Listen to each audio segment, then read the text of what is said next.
I've been feeling passionate lately.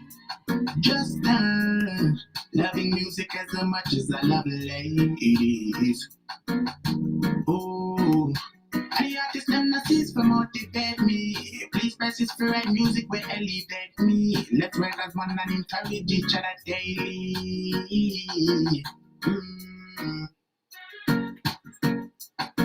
I'm talking daily. It's on my mind, this is just crazy. I've been feeling passionate lately. Just loving music as much as I love ladies. Oh, the artist them not cease for motivate me. Please press this for right music will elevate me. Let's work as one and encourage each other daily.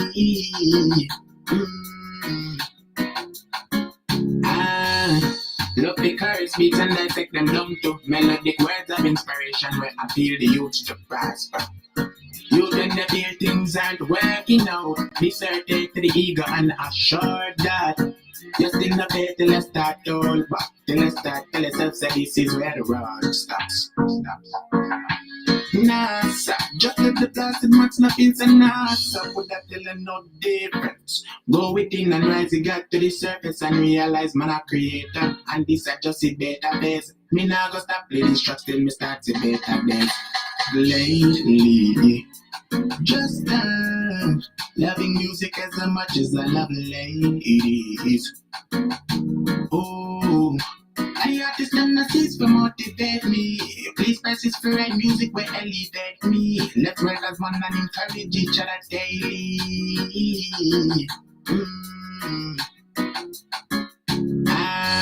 Music and me get away. Love to use it, express myself when me feel away. Me have me playlist when me go to when no want to reminisce. Me need to tune like out to all it bizarre. Life never always sweet like a gizzard. Nevertheless, me grateful so me make it this far sincerely. Life could have take a turn. Good fortune spring me passionate lately. Just loving music as much as I love ladies. Oh, the artist them not cease to motivate me. Please press this for right music will elevate me. Let's work as one and encourage each other daily.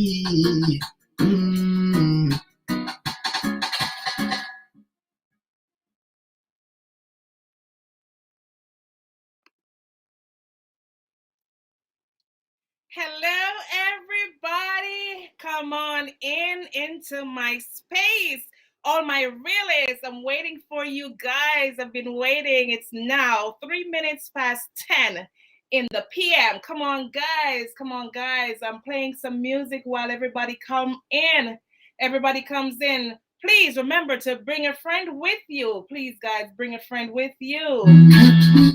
Bring a friend with you, guys. Tonight is going to be spicy. We're going to talk about relationship goals. Yes, relationship goals. A lot of times that topic gets ignored because people think that it is too personal. Is it? I'm talking daily. It's on my mind. This is yes, guys. The music. That is a man called Jati, young artist. Tell me how him sound. If him sound and if him ready for bus, just put some lighters in the comment as you come on in. Please say hello. Hello to me, your girl, Royal Cleopatra, your #1 sensible specialist in the stratosphere. Listen to this music while we wait for everyone else to come on in. Please share with everybody in your WhatsApp group, your Facebook, your Instagram, everybody. I want to hear everybody's input tonight. This is serious business, serious topic. Come on, guys, let's do it. Crazy. I've been feeling passionate lately. Just loving music as much as I love ladies. Oh, the artist them not cease to motivate me. Please press this for right music will elevate me. Let's work as one and encourage each other daily.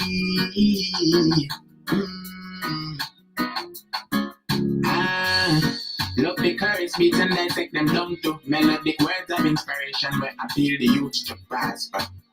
You can feel things aren't working out. Deserted to the ego and assured that just in the bed till I start all back. Till I start tell yourself that this is where the road stops. Nah, sir. Just let the blasted max not feel so nice. So would that tell no difference? Go with. These are music other than gospel music that we can listen to. Clean, solid lyrics talking about reality and just reality over here. So Cleopatra, she there. For all the boys and girls, them will want a teacher. Number one sensible specialist in the area. She no follow cause she done a leader. So you better come through for your best behavior. What she said, she gonna make sure she not late for reach her. I'm here. Let everybody know. Listen to the man called Jati. Yeah, man, look at Jamaican youth a try a thing. Look at hear him so now, yeah? Within and rise, you got to the surface and realize man a creator. And this a just a better face. Me now go stop play this trust in me start to better days. Lately, just loving music as much as I love ladies. Yeah, the man say him love ladies. So a man like that will keep his relationship strong, spicy, sprucey with spontaneity. That's what is the topic tonight. Spice and spruce up your spouse with spontaneity. Not boring thing around here. We don't want no boring. Ooh, I artist them not cease to motivate me. Please press this for right music will elevate me. Let's work as one and encourage each other daily. Yes, guys, and I know for the church people, them ready to attack, but we're not going to hear tonight in our conversation. Not conversation, but conversation. Yes, because we want especially the married couple to join tonight. The Christian married couple. Yes, because we want to teach others how to do this thing right. Today, when you look in this world, look how many relationships, how many Christian couples get married, and from the shout you look, they are divorced. Why? We're gonna know tonight, yeah? Music and me get away. Love to use it, express myself and me feel away. Me have me playlist when me go to when me want to reminisce. Yeah, man, the married couple, them Christian people feel like we can't talk about these things. Yes, I'm a child of God, but these are topics that we need to highlight. We need to talk about these things so that we can have more lasting relationships. You know, sometimes I'm at work and I see some people, I deal with clients, and you see them celebrating anniversary and you ask them, how many years of marriage? 30 years? 40 years? And you're like, how did you do it? Well, I want to hear from you guys tonight. Just remember, you can call in. No one has to know who it is. 239-404-6147 on the WhatsApp dial. 239-404-6147 WhatsApp dial. I want you to call in, and we're not going to waste no time tonight. We're just going to get right into it. But in the meantime, I want you to let everyone know that we are here Saturday Night Live with your Royal Cleopatra. Yeah, pull up for the new chill spot, Saturday Night Live with your number one sensible specialist. Chat about, and that's it say. What you say? Meet her up there, live with Royal Cleopatra. She'll chat about a whole heap of things. Yeah, health, wealth, lifestyle. Yeah, man. She'll go put in a little sense of humor in it and talk about the Almighty God. Meet her up there, Royal Cleopatra, Saturday Night Live. Car. Jean, June and Sharon, them say that them love it. That's what they say, yeah. Saturday Night Live, Royal Cleopatra, meet her up there. The man say, up, Saturday Night Live, couldn't be. Jean, June and Sharon. Yeah, we have some people living some life. They want to have multiple partners, the polygamy thing. Do you agree with that? What is the status of your relationship?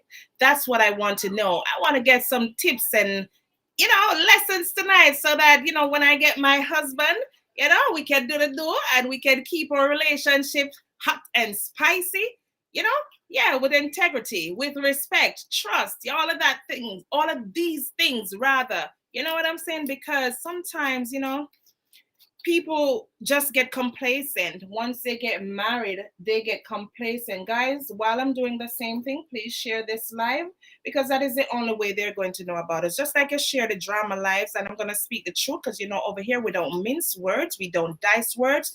We say what we have to say with respect. Same like how we share all those lives. It's the same thing. Things like these, topics like these, I'm sure you want to hear about, and others would like to learn or listen to, or even to participate, to give their 2 cents on our topic tonight. What is the status of your relationship? Are you sprucing?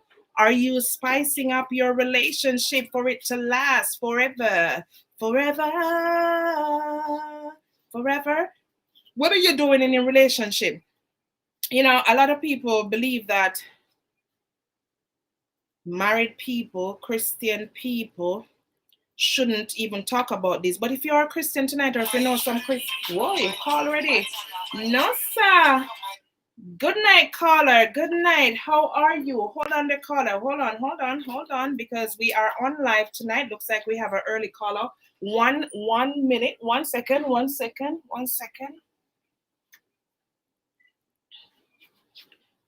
I wasn't prepared for this call yet. 1 second. I want to make sure that. All right, so all right, disconnect. Yeah, guys, please share the live in the meantime. Looks like the caller dropped the call. All right, guys, so we have a caller. Let's see. Good night, caller. How are you? Good night. How are you? We are live, Saturday Night Live. Our topic tonight is about sprucing and spicing up your spouse relationship, your relationship with your spouse, with spontaneity, to keep that relationship lasting. Do you want to share with our audience your 2 cents? Okay, so if you're not calling for that, now is not the right time. We're taking calls for people who would like to discuss our topic tonight, right now.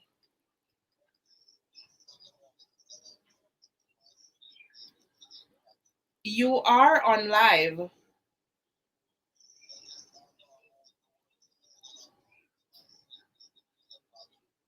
I'm sorry. Okay, the thing is that if you're calling in about the topic, then we can talk about that. Are you ready to speak on this topic, or as a man of God, would you like to give our audience some tips and bits and gems about keeping a relationship, or what a relationship should entail? Okay, so we got to free up the line so we can take another caller. All right, thank you for calling. All right, guys, so we ain't wasting no time. We had somebody who called, but like they're not ready. Yes, so like I was saying earlier, a lot of times, you know, I spoke to a few people, and the first thing that they're saying is that a topic like this, it's too personal. I'm like, wow. I don't know if it's just me, or you know, I don't know what their thoughts were when, you know, I asked them the question about a relationship, keeping a relationship steamy, keeping it vibesy, keeping it together, locked together. You understand what I'm saying? Keeping it together. What is personal? I mean, are we just one track minded, or what? Because we have a lot to talk about when we speak about.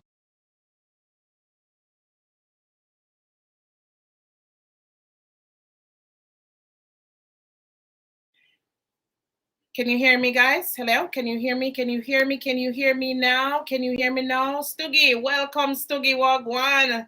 No, sir. We have a Stuggy in the house. What you gonna say? What you gonna do, Stuggy? I like that. Welcome to this space. You are a realist. Once you are in this space, we talk about real life stuff. We talk about topics that no one wishes to speak about, thought-provoking topics, topics that keep us alive. topics that assist others so that they can sustain, so that they can get it right and they can live a life that is healthy and wealthy. And I don't know, when it comes to relationship these days, it's all about spirit tech. You know, how long can my spirit take somebody? It's like we're not living the traditional way, like when our grandparents used to be in a relationship for, umpteen amount of years, from Whoopi Kill, fill up, all of these things. These modern days relationship, they're not going anywhere. And I want to know why. I want to know why. Come on, guys. Let's go. Let's go. Let's go. What go on, my people? What's going on? It's Saturday night. Happy New Year. If it's your first time joining, please take a moment. I'm going to ask you to do me a huge favor. Hit that red button that says subscribe. And while you're at it, please hit that. You're not hearing me? Not hearing the call. They hung up already. They weren't calling to talk about the topic. I guess they just wanted to say hi. I don't know. Yeah, the call is gone. Yeah. So I'm telling everyone right now, if you're on, please hit that subscribe button if you've not yet done so. And while you're at it, hit that notification bell and select all, so that whenever we go live or whenever I do upload videos, you can get that ping. Please share, please invite, please like, please comment. I want to hear everybody tonight. And not just me alone concerned about relationship. Right now, I'm not in a relationship. I've been in relationships, or what I thought were relationships, and some things were just not right. But one thing I know, that when they talk about keep the fire burning, I think I know how to do that well. So Mr. Boaz, where are you? I am waiting patiently. Come on, guys. Share the live, share the live. Night young, night young. We're in it 15 minutes right now. Please share the live. Listen, I'm going to share with some people. Yeah, I know people are busy, but we're going to get it right tonight, okay? Yeah, guys, let's do that. Let's do that. Let's do that. Let's do it. Okay.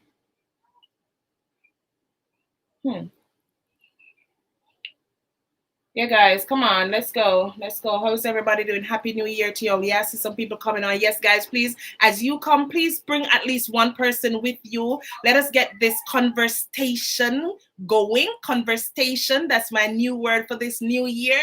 Conversation. Tune in, log on, come on in. I'm waiting patiently. We want to start, guys. Come. I want you to call in also. I want you to give me a call, 239-404-6147, so that I can hear what you have to say. What is what's the status of your relationship?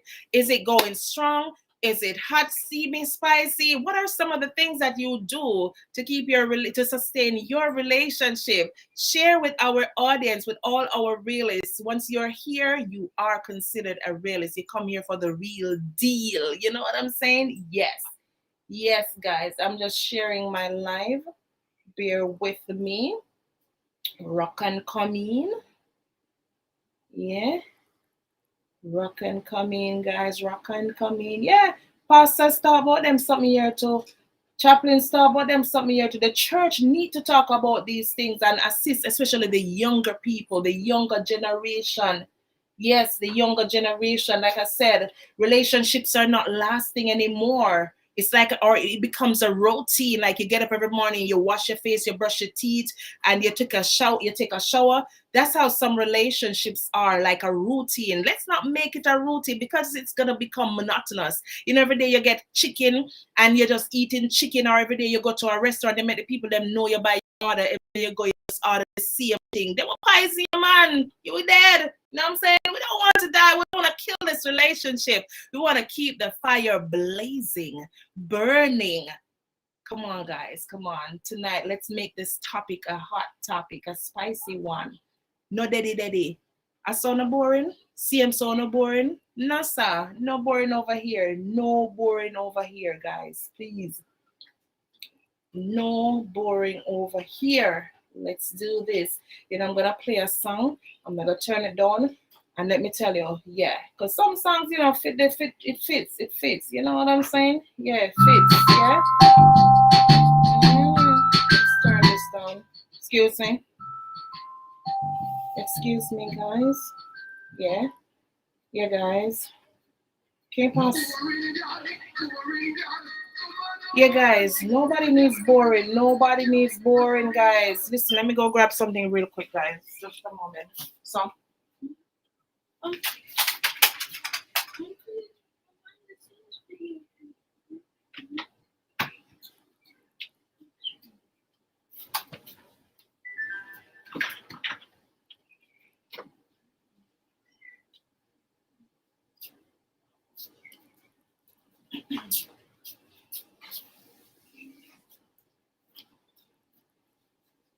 yeah, guys. Woohoo! Yeah, it's getting hot in here. I don't want to take off my clothes. Yeah, guys, come in, come in, come in. Mic check 1, 2, 3. 1, 2, 3. Whoa, whoa. Yeah, guys, yeah, no, can be boring around here, guys. And a lot of times, I was at church Sunday. Let me share something. I was at church Sunday, and there was a testimony in church. And after the wife gave the testimony, the husband went up. He had a chance to speak. And he said he was a little bit ashamed. And he divulged to the audience that when he met his wife, he was a virgin. Virgin enough? Virgin man. Yeah, and he said his wife taught him a lot. So all the realest ladies on here tonight, let us know how you teach your men, because yeah, sometimes we just want the men to just do everything. So tonight may I go call out the ladies them. Yeah, I'm gonna call out the ladies tonight. So I want to know some of the things that you do to keep your man. Yes, we're speaking it like it is. Nothing wrong. There's nothing wrong to say that, okay? There's nowhere in the Bible that says we can't say that. All right, so for the judgmental ones, not over here. And please make sure that we keep our comments respectful. Yeah, no bashing, no judging,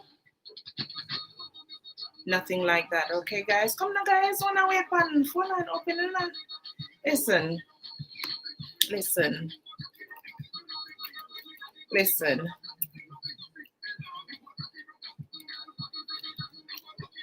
Yeah, man. Yeah.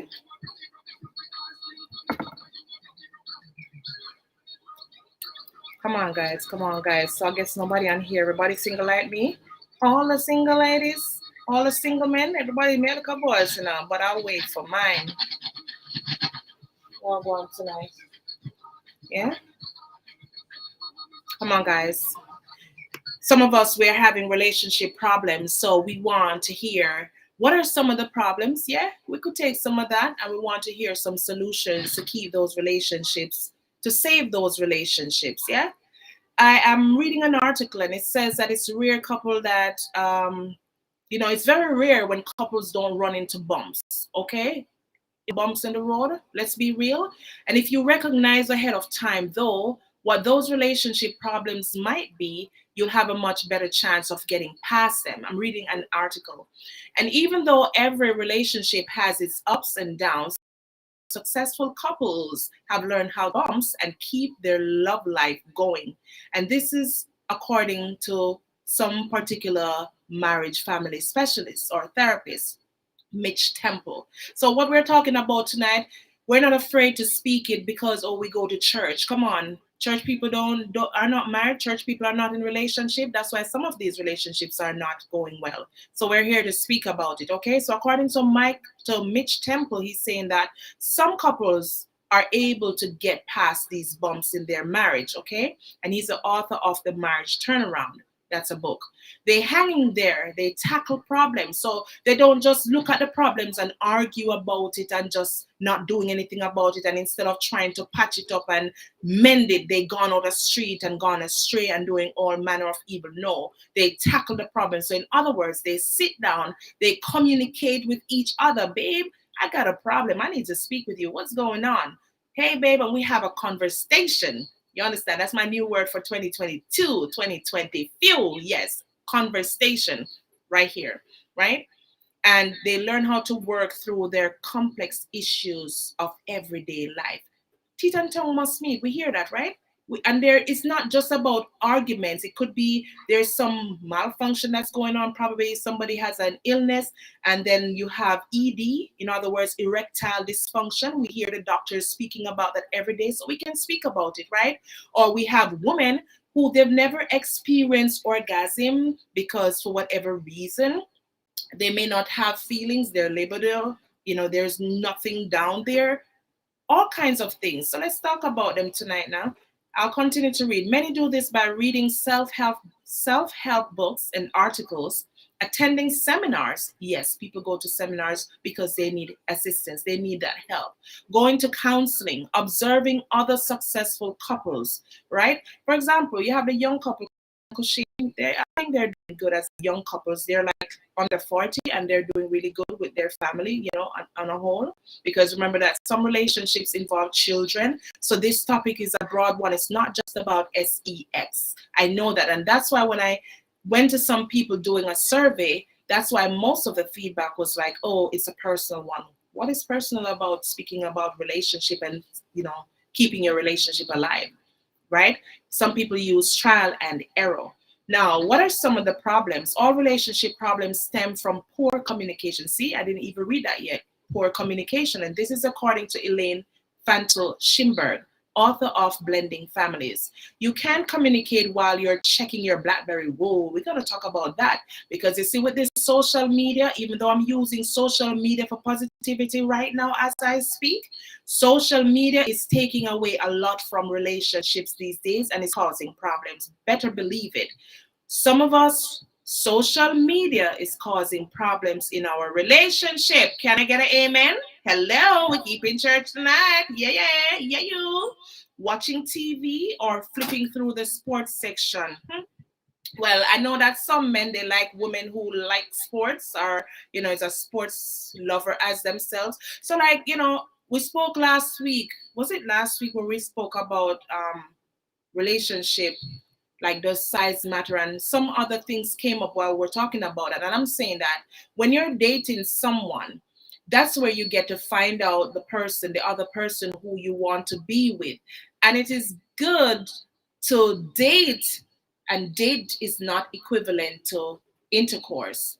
When you date, you get to find out what the person likes, what the person dislikes, at least a lot about the person, because we are not going to know the person in a month, 2 months, 3 months. Sometimes it takes a lifetime to get to know someone because, it's just that way. It is just that way. And so we have to know what makes our partner happy. We have to compromise. Women, we like affection. We like security, protection. Are you giving that as a man? Women, are you taking care of your men? Right? You have women who believe nowadays, modern women, they're not so much in tradition and they believe that the men should do everything. That shouldn't be so.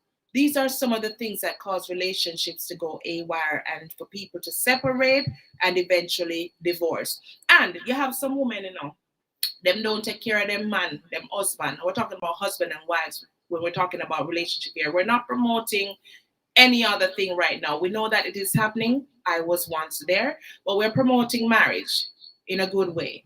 And the women, them don't take care of them man. Them make them man go chaka chaka, looking any kind of way. Them don't cook them to them man. Them don't wash to them man.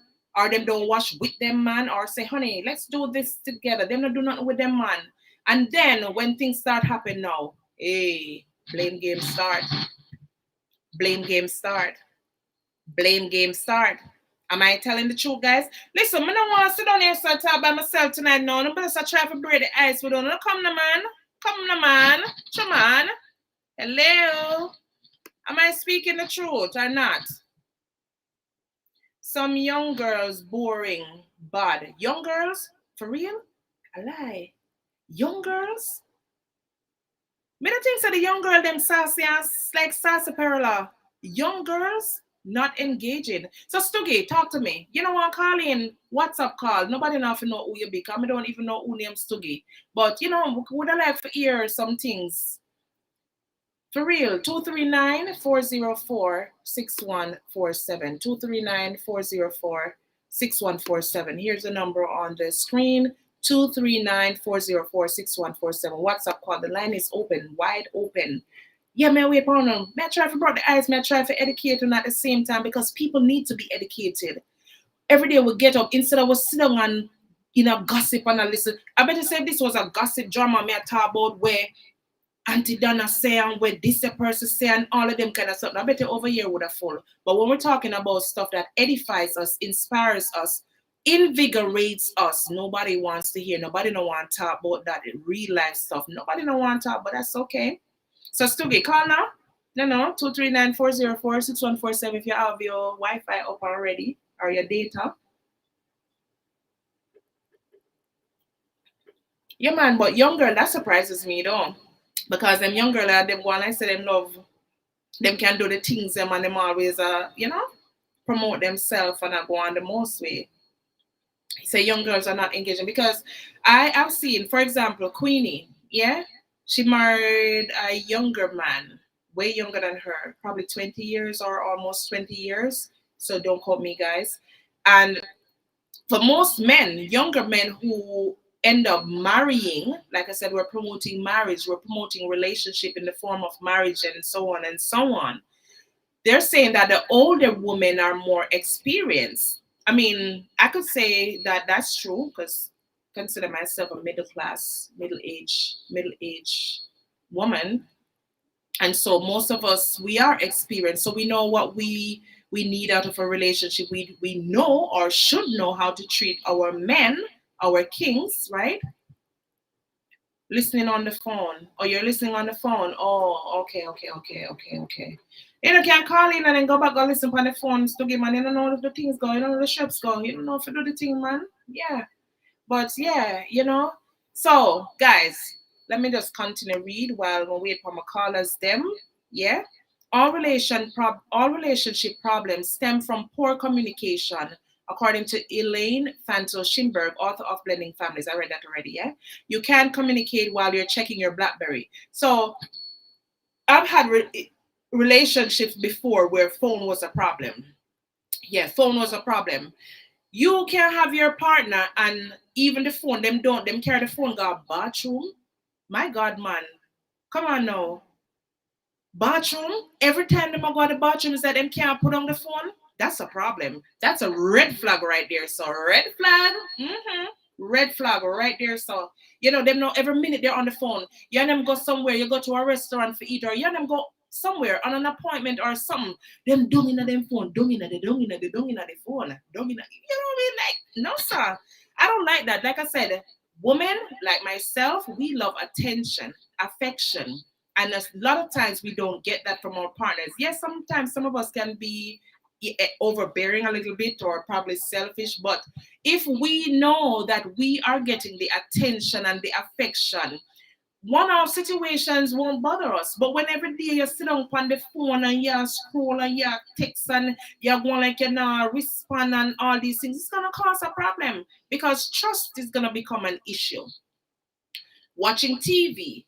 Sometimes we have to compromise. Sometimes we have to say, babe, what do you like? I'm not going to say that, okay, the man not like him sports, football season, basketball season. But the good thing for me, I'm happy that I love sports. So anything him say, I'm a ride on. You know what I'm saying? Yeah, I'm a ride on. I can hitch on. Yeah, even me going anywhere. You know what I'm saying? Or they're flipping through, different stuff. But sometimes as couples, we have to compromise. So do things that the family, and I remember that relationship doesn't only normally involve just couples.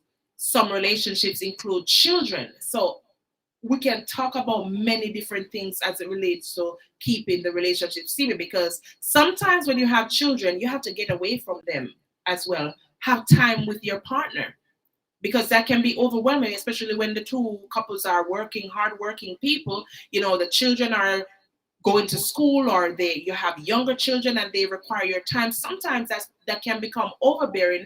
And when it becomes overbearing, especially for the woman, then that can also cause a problem in the relationship. Did you know that? So this topic, good night, Andrea Daly. Welcome, my realists. Welcome. If you're here for the first time, we welcome you with warmth, with love. Happy New Year. I hope that the new year is going great for you so far. If not, you got to probably change something that you weren't doing last year, or change up some of the stuff that you did last year. It didn't work out, but Happy New Year to you. God bless you. Welcome to this space. And just make sure, feel free, feel comfortable, share this live. I want you to comment, I want you to participate. Let me know if the topic that we're talking about, if it is one that is important, if it is one that makes sense. I think it makes sense, but I don't want to appear selfish. Relationship topics today are, these topics are important. They are important. If we don't talk about them, some people, they're going to drown, they're going to lose out. And then when things go sour, that's when we start crying and seeking assistance from others. So let's talk about it. Let's share some ideas with others who are listening. And if you have been in a relationship that didn't work, we also want to hear about those two and what you did to overcome or to work it out. I want to hear that too. So I don't just only want to hear what can we do, but I want someone to call in who have had issues in a relationship but have overcome. What did you do to save that relationship? Please. Good night, everybody. Welcome. Good night, everyone. Happy Saturday. I know it's some of us Sabbath or past Sabbath, but it's a good day. It's a happy day. And we're here vibing, having a conversation. And we're live. Come now, guys. I don't come now, man. I don't like boring, you know. I'm just boring up the things, so me alone just a talk. So that's what I'm talking about. Me alone can't be talking about the relationship. Una my partner tonight, so una talk to me now. Sure. Talk to me, man. Every week me I come here for beg enough to talk. What the call is them? You can call in on the screen. Please call me. Oh, all right. Let me call. All right. So me have a call or request me if you call. All right. Hold on. Eh. All right. Right, just a couple here. Mm-hmm. You guys will have a call as a conversation. Get nice, you know.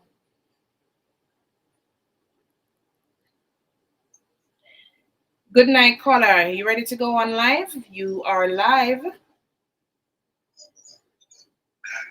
Yeah, so you're on live, so the audience are here, you loud and clear. So tonight, you know the topic or the strips go already. We want spice and spruce up our spouse, you know, in terms of relationship with spontaneity. We don't do boring. We want to know some of the things. Have you ever been in a relationship where you have problems and you either have to walk away or you have to leave a person and then that teach you a lesson of to be better in another relationship? Or what is your relationship status? Talk to it. Just talk to it. Talk to it. Go ahead, caller. You have the mic. Hold on there. My caller, my viewers, can you hear? Can you hear the caller? I want to know if you're hearing the caller loud and clear. You know, I have my Eric. Hold on there. Hold on the caller. Let me put this on the phone. Hold on. Make sure they can hear it clear. Hold on the caller, because conversation getting nice, you know. A damn conversation I'm like. I'm learning. I'm like learn. I'm always a student. Hello? All right, what the problem here? So now, hold on the caller, because I tried to work this thing here out. Hello, caller, can you hear me? Hold on.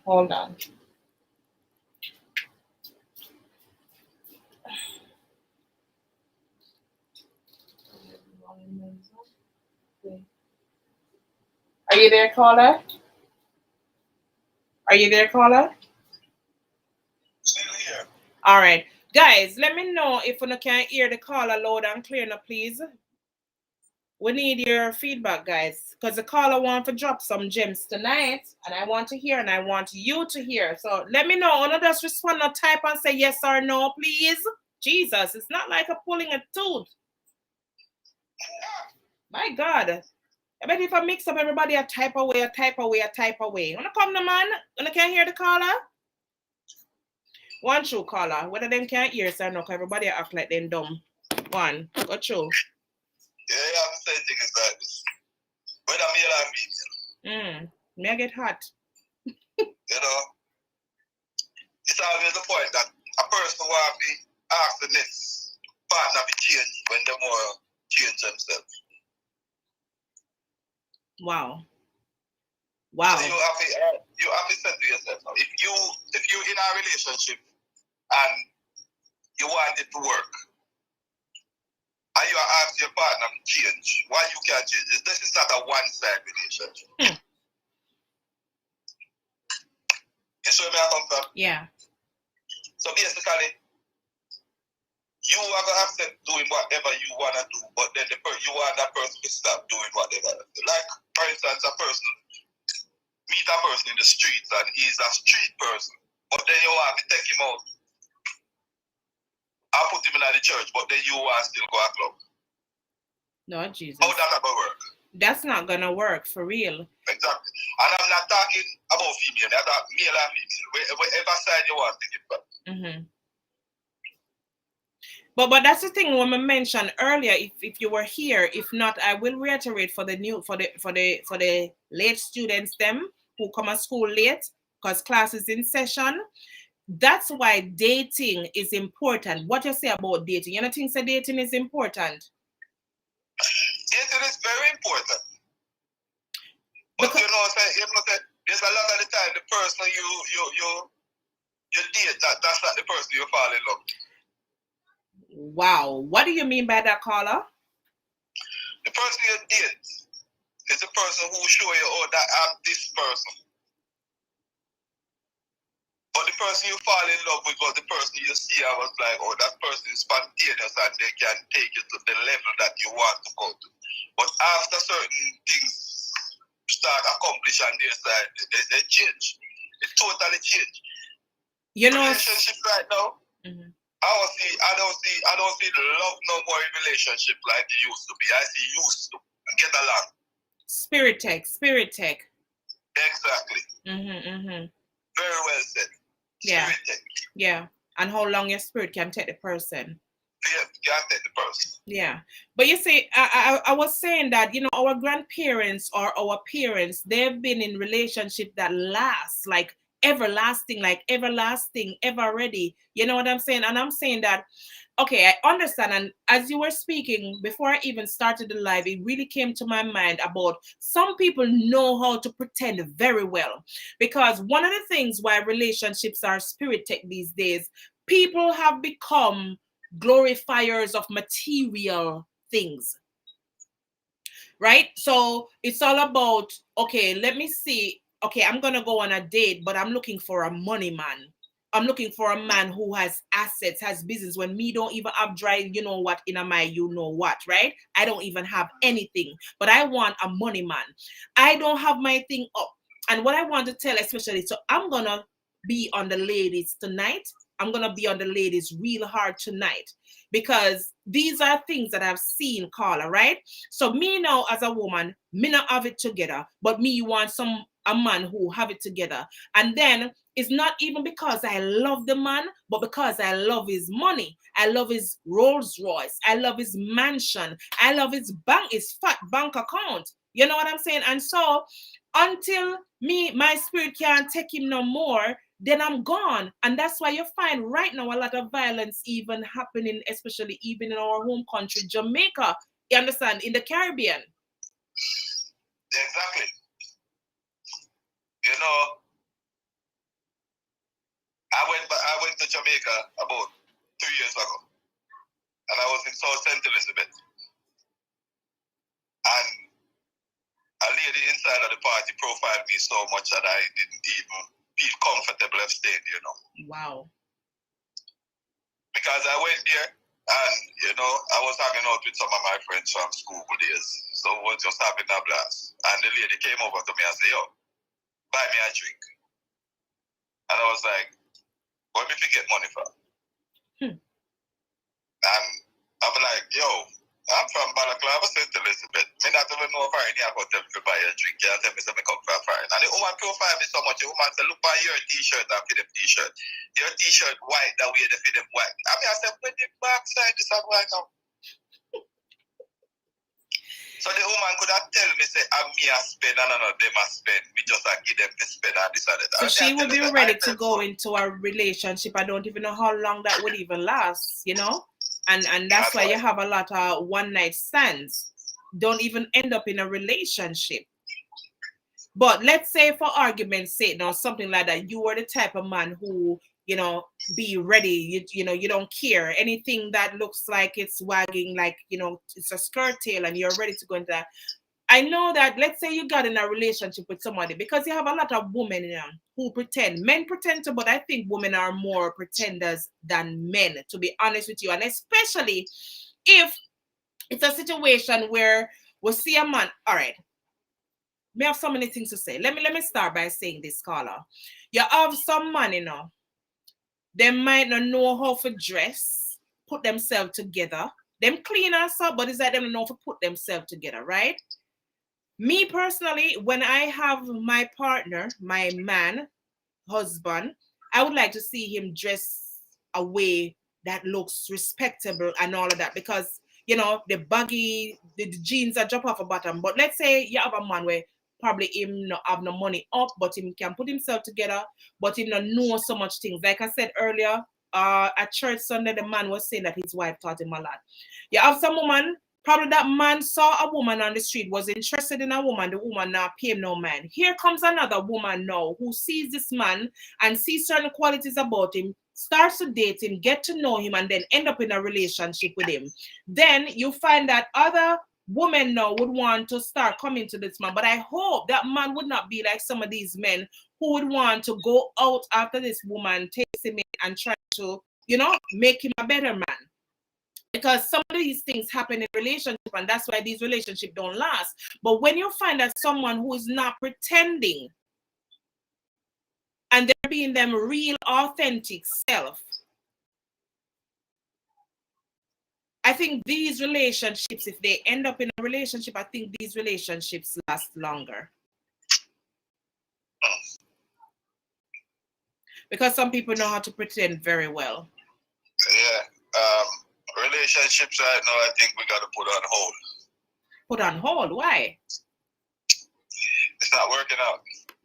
Yeah, but if it's not working out, what can we do to cause it to work, to start working again? If you have a car and your car break down, you're just going to jump and get a new one. You just buy a brand new car. I'm going to put you on spot. You just buy a brand new car, and the car, something happen wherein you don't have to sell the car. It can be fixed. You don't want to fix it?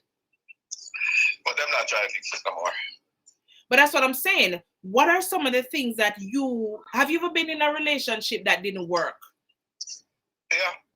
What were some of the things that, I mean, you know, we don't know who it is on the phone. We don't know who the person is, but we want to help someone else tonight. What were some of the issues that you had in the relationship, and how did you try to mend that? Personal experience. My personal experience, it was just, my thing was a family thing. So you were family oriented? In terms of being family oriented? It just was like person caught between. Can't say no to family and they can't say no to spouse. So it was just caught between. You should have been on last week's call, the week before call, when we're talking about mother-in-laws who won't leave, you know, their children relationship. Okay. And that one that me got you. Okay. But that's still a valid point for this topic anyways, so. Yeah, it came to the point where I just like, you know, I just looked at it and like one day just like, yo, you know what? If I stay, I still gotta take care of my kids, and if I leave, I still gotta take care of them. So might as well I just leave and be happy. But what did you do? What did you do? What were your efforts to keep that relationship as the man? Everything. I took all the abuse. Wow. I believe you me, I took all the abuse. And it just got to the point where I just see myself like one of them big country pot just go boil over and out the whole fire. So we just take off the pot off by fire, you know. So were there any lessons that you've learned from that relationship that going forward in another relationship or the one that you're in now that you have used to hold another relationship? Yeah. There's a lot of signs that you see from the beginning and you ignored it. So the best thing I have to do is address it from day one. Okay. And if you address it from day one and there's no solution to it, move on. Wow. So you rather be happy than to be in turmoil. Yeah, it makes sense. But you see, as a man, hearing that from a man, it moves me. Reason being, because you have some men, I don't know if it's the fact that they don't have a backbone or they're too committed and or they're too comfortable, where if they're not happy in a relationship, because sometimes a relationship may have to separate. It is okay. I want you guys who are listening to understand that for peace of mind and for happiness, you may have made a mistake in the beginning, getting in a relationship that you were not supposed to get into. It is okay for those ones to separate, because it's just going to be turmoil and both parties are just going to be unhappy and things are going to happen. And then here comes infidelity, being unfaithful, trust broken, arguments every day, fighting every day, and then abuse come in play. So some relationships, I would say it's best you separate, meaning that you go your way forever and that person go their way. I mean, some they separate for a while, because we're talking about marriage now too, because we're promoting marriage, but we know that there are relationships out there that is not under marriage. And I'm saying this, right? Some marriage, the parties, they separate, and in that moment when they separate, they will probably learn to appreciate what they've had at home. You know what I'm saying, Carla? You know, and then know how to go back in and to make it better ever after. While some of them, it just means that you get a divorce, especially when there's infidelity, and just keep your sanity and happiness. Yeah. So let me ask you a question now. How you like, how do you as a man value your relationship? I value it highly. Used to. Wow, used to.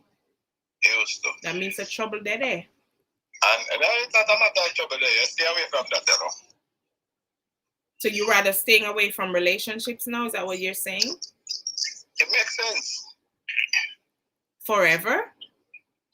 No, not forever. Okay, just give yourself some time. Not forever. So would it be time to heal as well? Because sometimes we need you time have to to heal. look at it. May I come out our 23-year relationship? Whoa, so that was marriage. 23 with 6 kids. Wow. So I don't know joke thing me at all. Wow. But you know what I'm saying? In certain things, I was taught a very, very valuable lesson. What was that? You want to share that with us? 14. I lost my dad at the age of 14, and he taught me something before he died. So in every situation, it's always one thing. If you're in an environment and you can't move it, you move away from it. Wow. So if you see problem and the problem not leave you, you leave the problem. I mean, I would agree to an extent. Sometimes we see it, you know, and we ignore it. And when it falls in our lap and start create this big chaos, we look at it and say, why? And we did already see it. So, yeah, I like that. So when you see it, why you didn't deal with it? When you saw it from the get-go, why you ignored it? Because that time we was preaching the thing called love.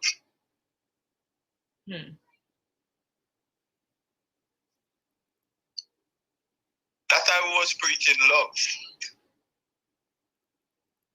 We was dealing with the old-fashioned way. We grew up with grandparents, them and them decide, say, whatever it takes to make it work, we make it work. Right. And love hurts sometimes. Love hurts sometimes. Yeah. Mm-hmm. Wow. I mean, you know, it's having a relationship is like, it's not a one-way stream. Both parties have to be actively involved. Like I said, one party may be not so, what's the word I'm looking for? Like, you may have to teach the other person. It goes both ways. Women, you can teach your men. Men can teach women.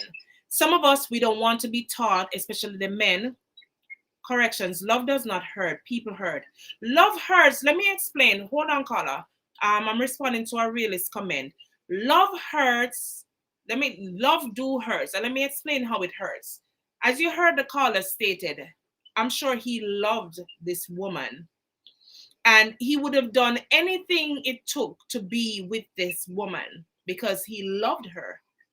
And sometimes when we love something or we love someone, we give of ourselves. We become selfless. And when we become selfless and vulnerable, then we're taken disadvantage of sometimes. And that's how love hurts. You get it, caller? Mm-hmm. You get it, my realist? Yeah, my audience? That's how love hurts. And it's so funny, we were recently speaking about that on my prayer line, about how love hurts. You know, people who've been in, you know, the same thing, like, you know, yeah. So, you know, I think, you know, like I said, Carla, even when we date, we never get to know that person, because some people, it takes a lifetime to get to know someone. And especially if you're going to take on someone for a lifetime, you at least have to know the person to an extent. And like you said, for those who are listening, caller, if you see red flags and you try to deal with them, then why go further? It don't make no sense to go further than getting children and being in a relationship for 23 years and then it goes down the drain. That's going to hurt even more. And men, I'm happy. You have a caller who's a male. Men do get hurt, not just women. Men are hurt too. Real life. Real life. Because sometimes we women think only we alone get hurt, but men get hurt too. We have men who get hurt too. And it's okay to heal. It is okay to heal. Man get hurt real. You see how man that talk about with mature with us. That's what you say. I said, who said that big man don't cry? Man, we don't cry, we ball. I'm not afraid behind my feelings. Wow, that's good. And I like men like that, you know what I mean, who are not afraid, just acting like too macho, like they're afraid to, you see communication, you know. You see, communication is a big deal. Communication is a big deal. I don't care what nobody want to say. Communication is a big deal in relationship.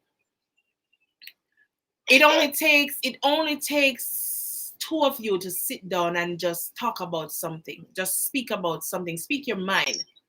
Because even though one may put their cards on the table at the get-go, you still need to continually communicate. That's how you're gonna get to know each other even more. You know what I'm saying? Yeah.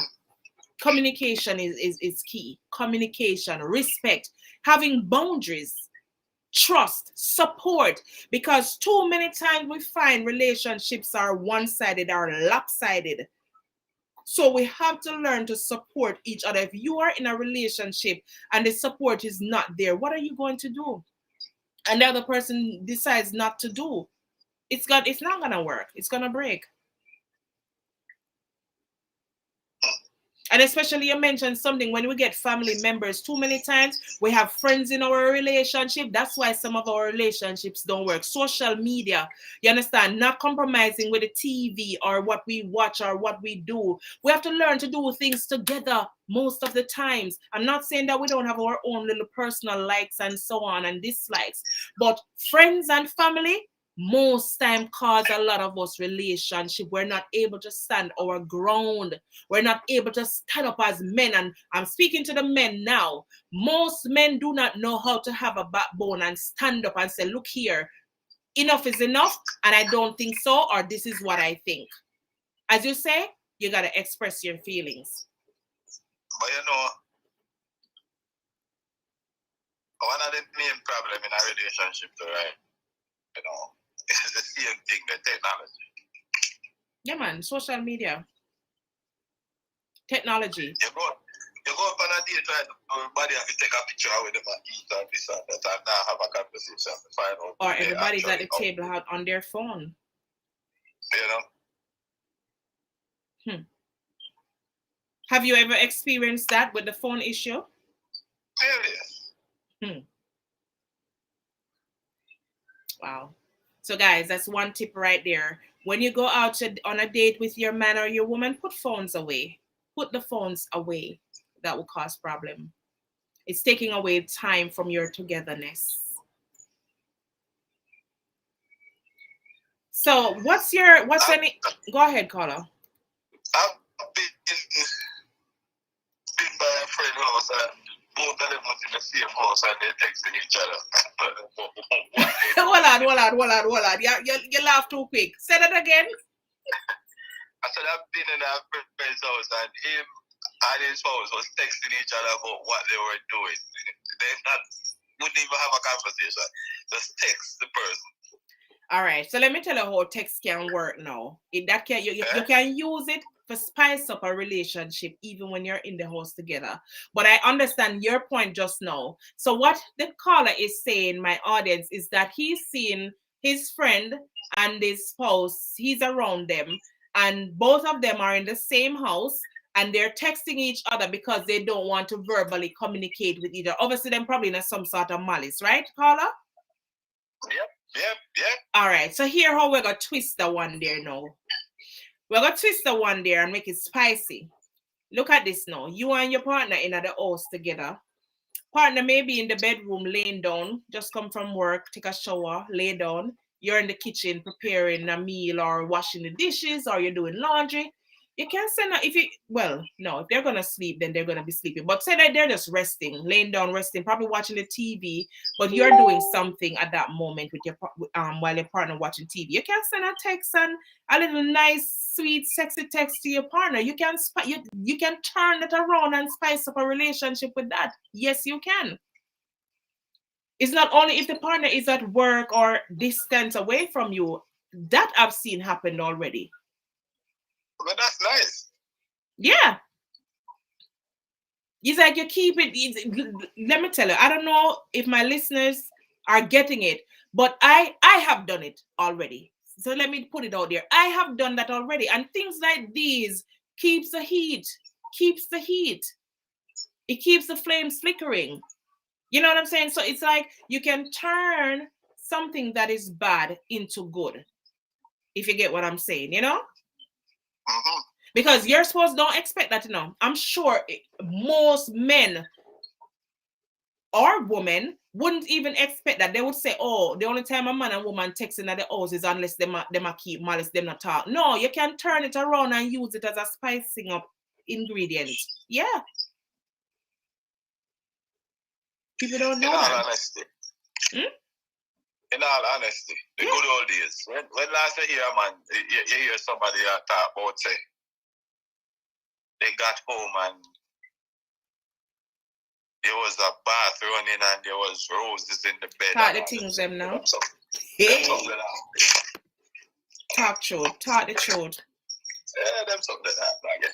Very rare. Very rare. I've heard it not too long ago. I was on the phone speaking with a girlfriend of mine, and I think her husband was she was setting up the bath, or he was setting up the bath for her. But you don't hear those things happen every day. Because people are not thinking. People are not coming up with creative. People are not being creative. Everybody's sitting down, either listening to what's going on in the world and the drama and packing up themselves or their head with all of those things. So they don't have space to be creative or to think creatively. You know what I'm saying? These are the things that we need to invest in. Things that benefit us. Things that's going to work in our favor. But you're right. Nobody know, and you remember the good old days when your husband will come in at night time and then get him warm food. Nowadays the woman don't even care if the man wants to share himself with cold food. That's it. Or go buy some Popeyes or something. No. Big Thanksgiving. No, we have to do better. We have to do better.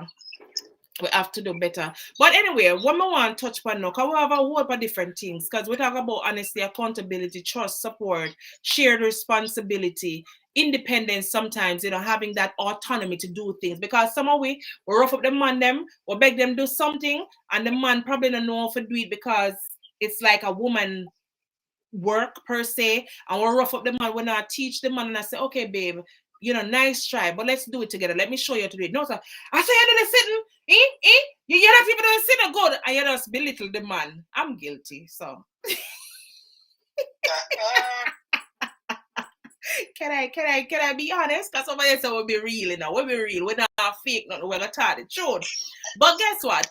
I learn. You understand what I'm saying? I learn. How many of us are going to be willing to speak the truth? Speak the truth and speak it forever. Shame the devil.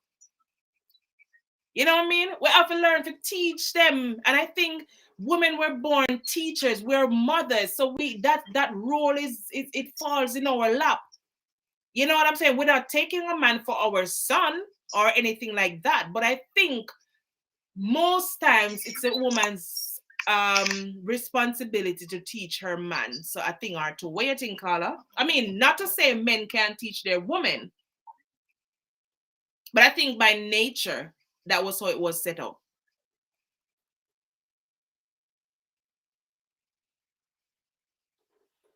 Are you there, Carla? Yeah, I'm still there. No, what I was saying, what do you think about that statement? It is good. I was taught by a very wonderful lady. I think it's the best lady ever born on this planet. You see what? I can tell you. Right? You can't get tricky in that world. All right, then. You can't go wash out my hand, go scrubs. Anyways, so let me go down into the next part now, because the part where people normally run from. How important is sex in a relationship? Because it's not, we know it's not based only on sex. Sex, not only sex that makes a relationship important, but how important is sex in a relationship? Because some of that, we have a lot of cheating these days, a lot of infidelity. We got to touch that part. We can't leave it out. So, why do you say it's not based on that? It's not, well, it shouldn't. It shouldn't. Well, me have a really said 90%. Well, me have a really saw a comment, because we have people commenting while you're on the phone. 90%, they say 90% sex is important. So what do you say? Sex is very important. So out of 100, what you think in a relationship? 95. 95. All right, fair enough. Listen. And Listen. Ladies, we be honest with each other now. Mm-hmm. A man see a woman and like the woman. A woman see a man and like the woman. There's a lot of lie tell that, oh, I'm looking relationship. No, we're not. Hold on. Say that again. Man see a woman and a woman see a man and want the man then. And people talk about the man look relationship. Nobody don't look at relationship. Why? So that means it's just sex they want then? That's where it starts. Oh, that's where it starts? But should that be should that be where it's supposed to stay? Look how far the letter S in the alphabet. Look how far the letter S in the alphabet. Well, look how far X there, and they all celebrate it a lot too. Yeah, but listen, but it shouldn't be the first thing in our relationship. But we know that it's the first thing. I mean, that's the first appeal. Yeah, that's the first appeal, right? Well, let's just face it. Yeah, but we watch about. But why they wouldn't want to be in a relationship though, and just want that? How you just have to come off at the top and talk about relationship? It is not the first thing to your mind. And any sex approaching the opposite sex. Well, any man who just meet me and dog as I talk about sex, me I run him. I tell you the truth. Yeah, but that's the thing. You're not gonna say it. Cause first of all, me go skin on my face and say, what? You know, my mind like, what? You know, like. You're not gonna say it. Who, me? No, listen, the person they might not gonna say it. Oh, they're not gonna verbalize it. Okay. No, we don't. Well, I understand what you're saying, but at the end of the day, though, that's why you have to get to know. You see, we don't date. I think one of the main reasons why relationship also fail is that we don't date. People don't date because people misconstrue dating for intimacy, and that's not dating.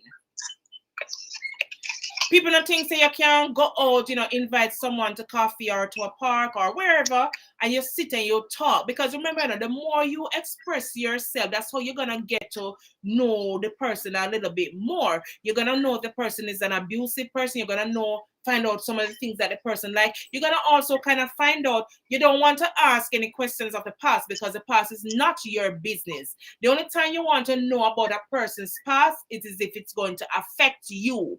How do I mean? Is this person an abuser? But a lot of people, because you have a lot of men know, I'm going to get on them case, the first thing they want to know about your past. Why do you want to know about my past? My past is my past. What kind of man you will be want to know about my past? What did I do to you?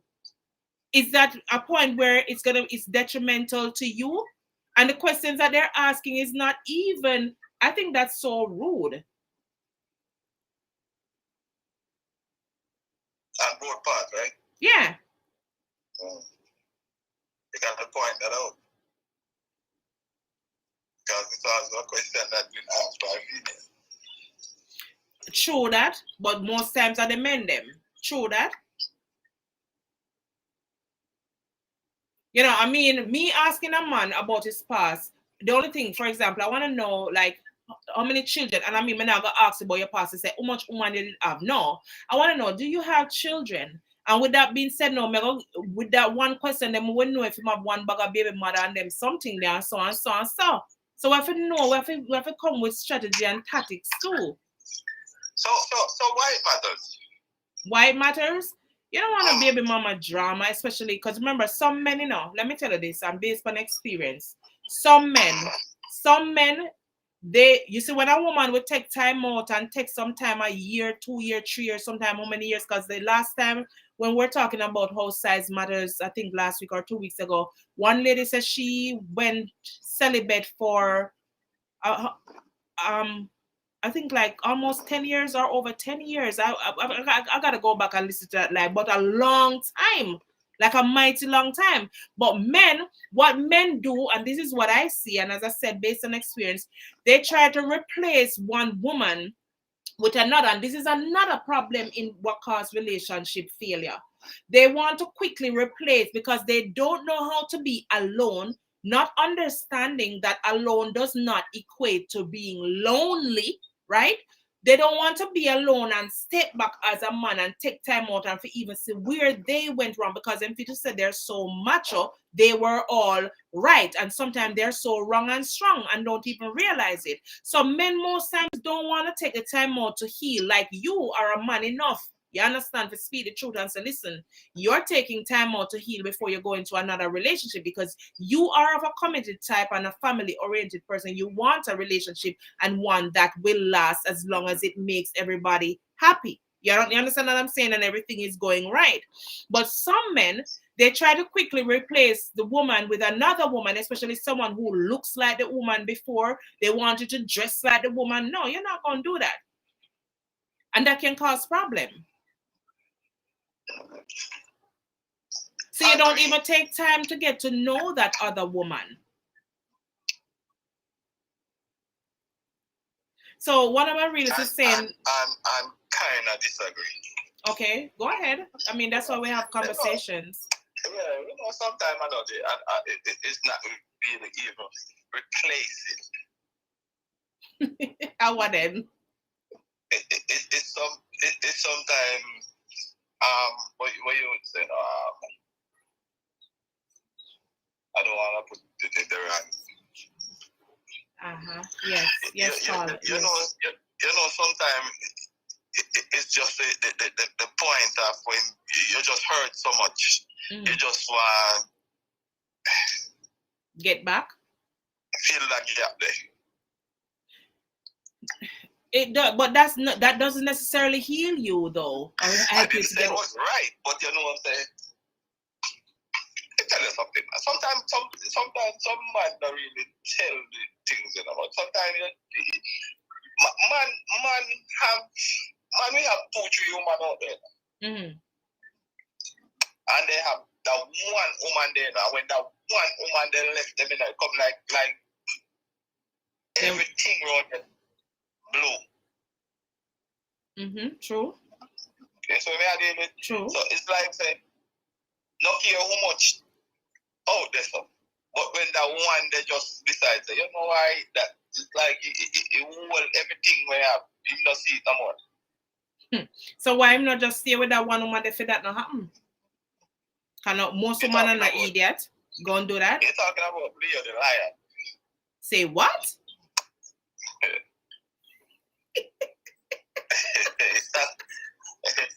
Leo the lion always hunting. Oh, that's why we have problems in a relationship today. Yeah. Things like that. Leo the lion need to sit and relax and lay low. Yeah. You understand? So one of my readers is saying there are some things that should be mentioned that happened in the past, especially trauma, and I agree, 100%. Abuse, I agree. Childhood, etc., I agree. Yeah, but some of the questions what the man them ask them want to know, like what the man was like. Them want to know if the man's something bigger than fame. Like if because this is when you probably get into the other phase of the relationship now, yeah? No, you don't need to know all of them something there. Because the question, the pop question I want to ask as we're doing this live, pop question. A lot of times we hear that a woman cannot do what a man does and still be a lady, right? In terms of man being old dogs. You know, women have multiple partners. Men do the same. So now, 2 people dating. And let's say the man pop the question, how much money did have? And she say, say 1, 2, 3, 4, 5, 6, 7, 8, 9, 10. And if you should find out how many relationships the man did have, probably 100, 10 times 10. But yet still, the man wouldn't want to have that woman as his wife because she had 10 men. You tell me as a man now, Carla, how that look? I mean, what is your take on that? I plead the fifth. Oh, Jesus. Listen, why you taught the things them? So that means to say you wouldn't want that woman there to marry then? I look at it the same way, just like how I look at it when the man say, the man have this amount of kids and really this and that. And lady have the same amount of kids and him expect to find a man. If a man have the same amount of kids, I mean look at it the same way. So you don't matter how many children the woman have? Pass this part. So having other children before you, if you love that woman, that would not be a deterrent factor. It shouldn't be, because in my opinion, would I expect a man to look at my kids and the same way over that. Mm-hmm. I've talked to a lady with multiple kids before, and trust me, the kids adore me. Right. And I adore them. I love kids. So like it, because you say one woman, 6 children, yeah. Mm-hmm. There's a God said put up on the earth for reproduce and multiply. That yeah. I mean, did I deal?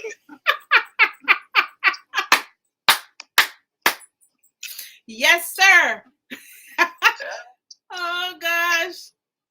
You know, but I really like, because I like conversations like these, because even in the church, like you mentioned at the beginning of the conversation, I say that they don't teach, leaders don't have like sessions in churches. And I'm going to go back to even the schools. I don't even think they have family life as a part of the curriculum in most schools across the world today. And these are things that we need to teach our children now in the home as parents. So we teach our boys how to be a man. We teach our females, our girls how to be a lady. Good night, Miss Palmer the farmer. Welcome back. You're no stranger. Realist coming at the conversation. Kaita at. I want to hear your views tonight. I'm late, but I'm here. The good thing is that you have arrived. You've reached. Happy New Year. Yeah, man. You understand what I say? It's like, I don't know. I don't know. But people need to do better. If you want to be in a relationship, if you know you're not serious about a relationship, leave people alone and stop playing with people's emotions. Stop playing with people, because when people love, you have people who love, and no matter how much hurt them getting in the past, they're still going to love another, you know? Yeah. Happy New Year, Miss Palmer. I want to big up Miss Palmer in the comments that she had telling her Happy New Year. And you know, we speak with each other. So she say Happy New Year to everybody and I can respond. So yeah, man. Yeah. So we do it over here. So we are one big real family. Real deal. Over here, so we serve the meal with the juice and the sauce. Yeah, and talk the things them. So tonight we want for ear. But Carla, you know, like I say, experience teaches wisdom too, you know? Experience teaches wisdom. So I hope that you going forward in another relationship, seems like you already have it pat as the man and you know how to treat your lady, make her happy, and for both of you, you know, be at a level playing field. Seems like you have that part. But, you know, I like the fact that you take time out to heal. I really don't like men who jump into relationship after one has just ended. Me not like it. I don't think them learn, because to me it's like them don't take time to learn a lesson from the mistake from the relationship before, or see their mistake to mend that mistake before going forward. Because sometimes, like I said, it could be the woman who was at fault and it could be the man who was at fault. So whichever way, I think men and women should take a step back if a relationship didn't work well before going into another, so that the other one would be way better and be a lifelong thing. I just saw me see it. I just reality that I say. Makes sense. Yeah. Because if you try to use one something that to replace another, it's just gonna be a fad. It's not going to last. It's not, because trouble got there. Problem, especially if the man had the problem and him decide say him don't want to see where him go wrong and he doesn't want to correct it, and you, the new woman, come in and you see that right away and you're talking about it, it's gonna cause problem, because no real woman is not going to want to stay with a man who's not willing to listen. Likewise, a man probably don't want to be with a woman who don't want to listen, because remember, with communication, listening, active listening, attentive listening is a part of communication.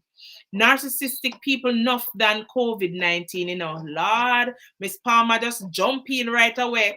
Narcissists, listen, that's a whole topic by itself, Miss Palmer. Right, Carla? You know about them narcissists there, people who just all for themselves. They can't, I don't think they should be in a relationship. True. Them fi stay quarantine, eh?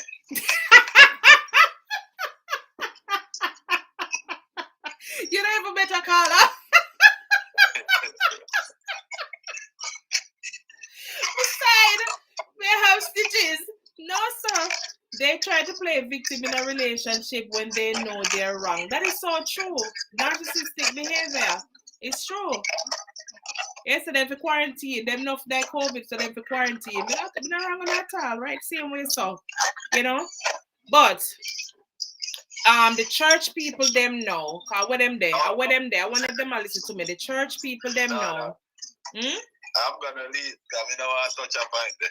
All right, Carla. But anyway, big up yourself and try don't be a stranger. Please come back. We are here every Saturday night as long as life is flowing freely. And we're here at 10 p.m. So if you're not busy or being productive, or, you know, like how you say you're single, you can come chime in and talk up the things them, right? Makes sense. So we learn from each other. So big up yourself and thank you for calling in. All right, and please like and share, like and share, like and share. Yeah, man, big up yourself. All right, enough love. All right. All right, there you have it, Marie. So the hear from the caller. So what una have to say? A wrong relationship will make you feel alone than if you were single. Agree or disagree? I just touched a point a little bit a while ago. A wrong relationship will make you feel alone than if you were single. Truth or not? What is the status of your relationship? Who said the longer you're in a relationship, it becomes a routine?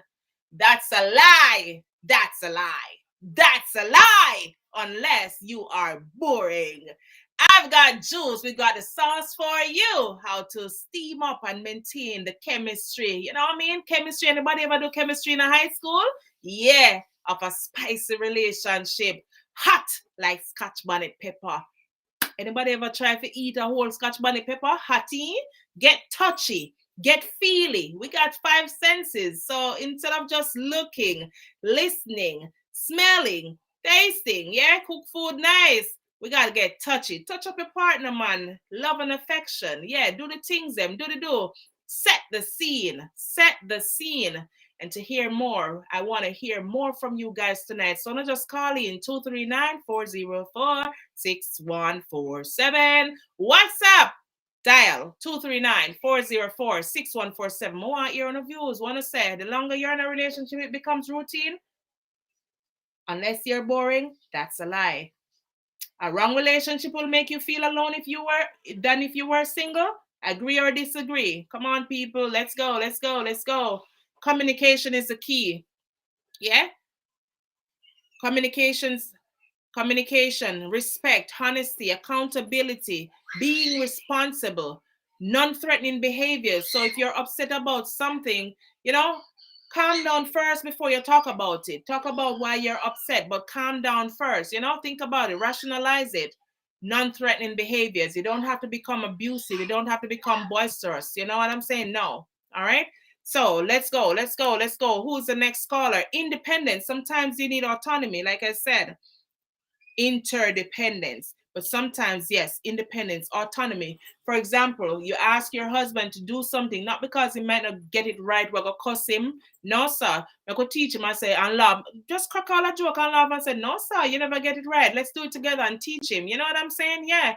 I tell him to fry some chicken, but he never remember to dip the chicken in the flour before him do the French fry. Him do more like a fricassee chicken. Said, no, husband, man, I know somebody want it. You have to dip it in the flour. You teach him so that he learns going forward the next time. Instead of bashing, demasculating him. Negotiation. Sometimes we gotta negotiate fairly. Yeah. Use up the spice them. Yeah, man. Go into the kitchen for the all-purpose, the garlic, seasoned salt, little salt, black pepper, yeah, paprika, all of the call in now. The phone line is open. We want to hear the voice, man. I like to hear the voice. Happy New Year. Come on. Use up the spices to spruce and spice up your spouse with spontaneity. You're going on a road trip. Yeah, man, you leave the children them with your neighbor or your friend, some good people, take care of your children, them like how you would take care of your children or even better.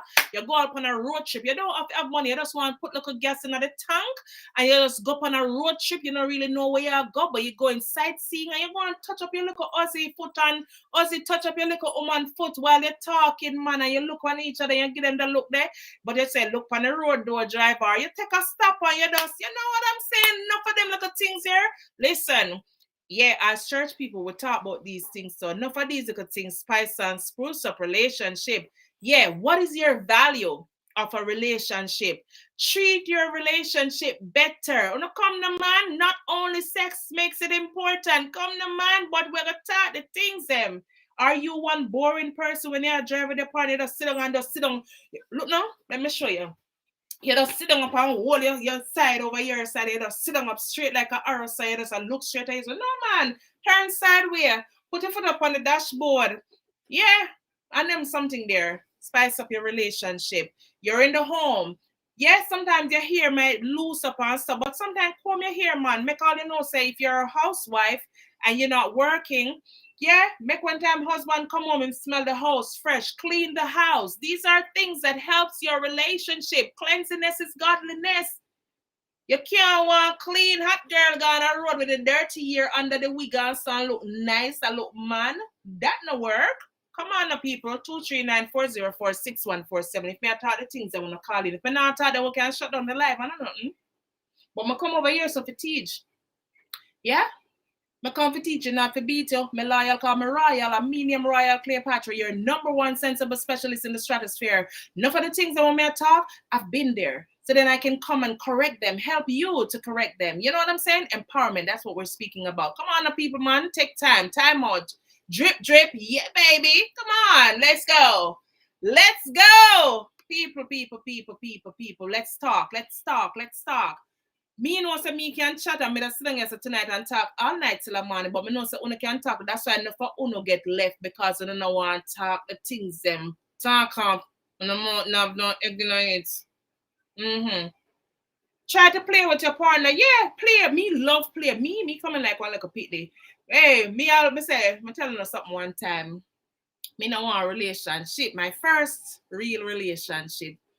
Me not for about 9 years, but me have my time, them time when the man gonna work, them time before me start work, me did have one barrel when me get some things in from foreign and the barrel upon the veranda. And me tell you something now, me now I try to be spontaneous. Me know what time I normally come home at even time. Or what me that normally do, me call, try to play not trick, like me try to play smart, and me da call and to find out what time or round about what time I come home. Me now, me diving at the barrel. Sometimes when me hear the bike I come in, me dive down into the barrel now and just take time and close the barrel. Hide and seek me say me I play now. But guess what? It turned out wrong. But you know, him never understand. Because as I say, you have to teach your partner. As a woman, as a man, you have to teach your partner. Because me come like a picnic one time, me in a relationship. Me love for ramp like puppy. Yeah. You understand? Me jump down at the bar, so me I heard from the man. The man coming at the house, I look for me, can't find me. The man come out and call and ask the lady next door if she see me. Think say a man me gone time me at the bar. I'm like, nah, come out that bar, you know. When the man come, I'm tell the man say I bar, but the man never believe me. I have to say I bar me the day. I never gone away. The lady have to tell him say it's true. But yeah, come on, the people, man. Yeah, write little notes. Yeah. You put on all a note on the middle of the bed, you're hiding at the house, so you know same near for come, you put all a note in the middle. Spread all petals. It not for be just Valentine's Day we spread petals and make house. It not for be only Christmas time we do spring cleaning and clean house. It not for be just Easter time when we clean house. Also clean, make the man have a nice clean house. Come on, so nice clean man. Yeah. Wash your ears so the man can run him fingers through your ear. Now make when you lay down beside him just step on and one turn him back to you. Now talk. Look here, I'm not going to say I'm alone in a relationship or did in a relationship. I know if I want to know a nice clean relationship, I don't want to talk about 239-404-6147. What my callers them there?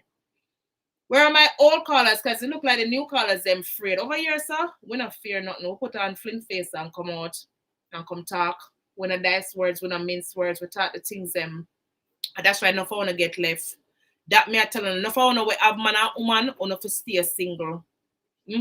Yeah. Come now? Yeah. True. Because we are afraid. You can't be afraid in a relationship. Dog don't bite you already. Yeah. You can't in a relationship and afraid. Afraid for talk and afraid for do the do. No, sir. You have to be bold. Not reckless, but you got to be bold. You have to do the do. Yeah, man. Sometimes you cook all a meal where you never cooked before. Try something new. You know, enough of us come from the Caribbean. Yeah, we just like to cook a Caribbean food because nothing tastes nicer. But sometimes try something new. And, you know, if not, you know, go on dates. Think about what caused you, what attracted you to this person from the beginning. And keep it going. Make every day a brand new day. Every day is a brand new day. So just do some brand new stuff every day. keep your brain working. When your brain work that kind of way, in a positive way, you keeps healthier, looks fresher, younger, more vibrant than when you feel make the brain work because of stress. You never know. And I never know them something there. Yeah. You have to keep yourself happy, keep your partner happy. Yeah, man. Like I say, from the beginning, you will know what your partner like, and as the time goes by, you know more and more what your partner like. So sometimes you just surprise them without something where you know what them like out of the blues. Listen, them something there people look on. Them something there keeps the attraction and the affection. Hey, yeah, Miss Power the farmer, show me a talk. You can't lazy, because if you're lazy, you can't lazy. And if you're big and fat, go take off some of the weight. Yeah, your partner go walking, exercising together. You understand? Because like the caller said before, you know so from the beginning what you're getting yourself into. So it don't make no sense when you get into it, though you start find fault, because we're all with flaws. We're all with flaws. You know what I mean? Yeah. So me wait for a call. Come now, me don't talk. My throat dry. Make me wet it a little bit. It's understand? I don't want to talk. Behind doors on a full of mouth. Can talk the real stuff, them. It's true. And like I said, we need to teach. The churches need to have sessions that teach about coupling, relationship, no love. Me love take charge. I start the show. Whoa. Call in, no man. I want to hear your voice. Come on. Call in. Cause this sound nice. This sound really nice. If you call in, then the people them, yeah man, come na caller. I saw me state in a caller. Me love start the show now. Me name Cleopatra, you know. Yeah man, Royal Cleopatra, Royal Priesthood. Royal Priesthood. Yeah, girl. Yeah, we start show. Yeah. We start show. That's true. Yeah man, you have to be spontaneous. You have to be adventurous too. As long as what you do is not gonna defile your body or defile the bed, you're good to gizzle. You're good to gizzle. 239-404-6147. Yes, conversation get nice. Thank you for calling. Caller, you are live on Saturday Night Live with a Just Reality on the Conversation with Royal Cleopatra. You know the topic already, so we're not for go over it. Go right in it now. I like how you touched the part where about the churches. You know, I have this friend and she always says, who teach us to live outside of the church? Wow. And it's a broad topic because nobody teaches us how to live outside of the church. They teaches us how to live inside the church. Wow. But it will teach us how to live outside of the church, right? Yes. And so this is a topic where it needs to be taught in the church so that they give the Christians or the child of God can be prepared as to how to live outside of the church. Wow, this is one bigger than me. I love it. And so it is something that needs to be taught, but you see, sometimes what happens is that we who are inside the church, we have to go to somebody that is outside of the church to get the teaching that we should have been getting inside the church, right? And so it causes us sometimes to stray if we're not being taught the right way. It causes us to go astray too. And so it is something that should be taught inside the church because Christians, them have sex too. We do have sex. How much married couple of Christians me know. Go ahead and call out all the things. I mean, I saw me like on my board college them call for teach. One talk show, one show caller. And so the mama and the papa business where we hear about, that's not just what Christians should do. There are other ways how you should spice up your relationship. There are other ways how you could be spontaneous. Not just the mama and papa, you just lie down and you kiss and you troops or whatever. Some of we Christians don't even know how to kiss. We don't know how to do a proper kiss. Wow. You know, and so we just troops palm out and feel They like... say, hold on. Why I go?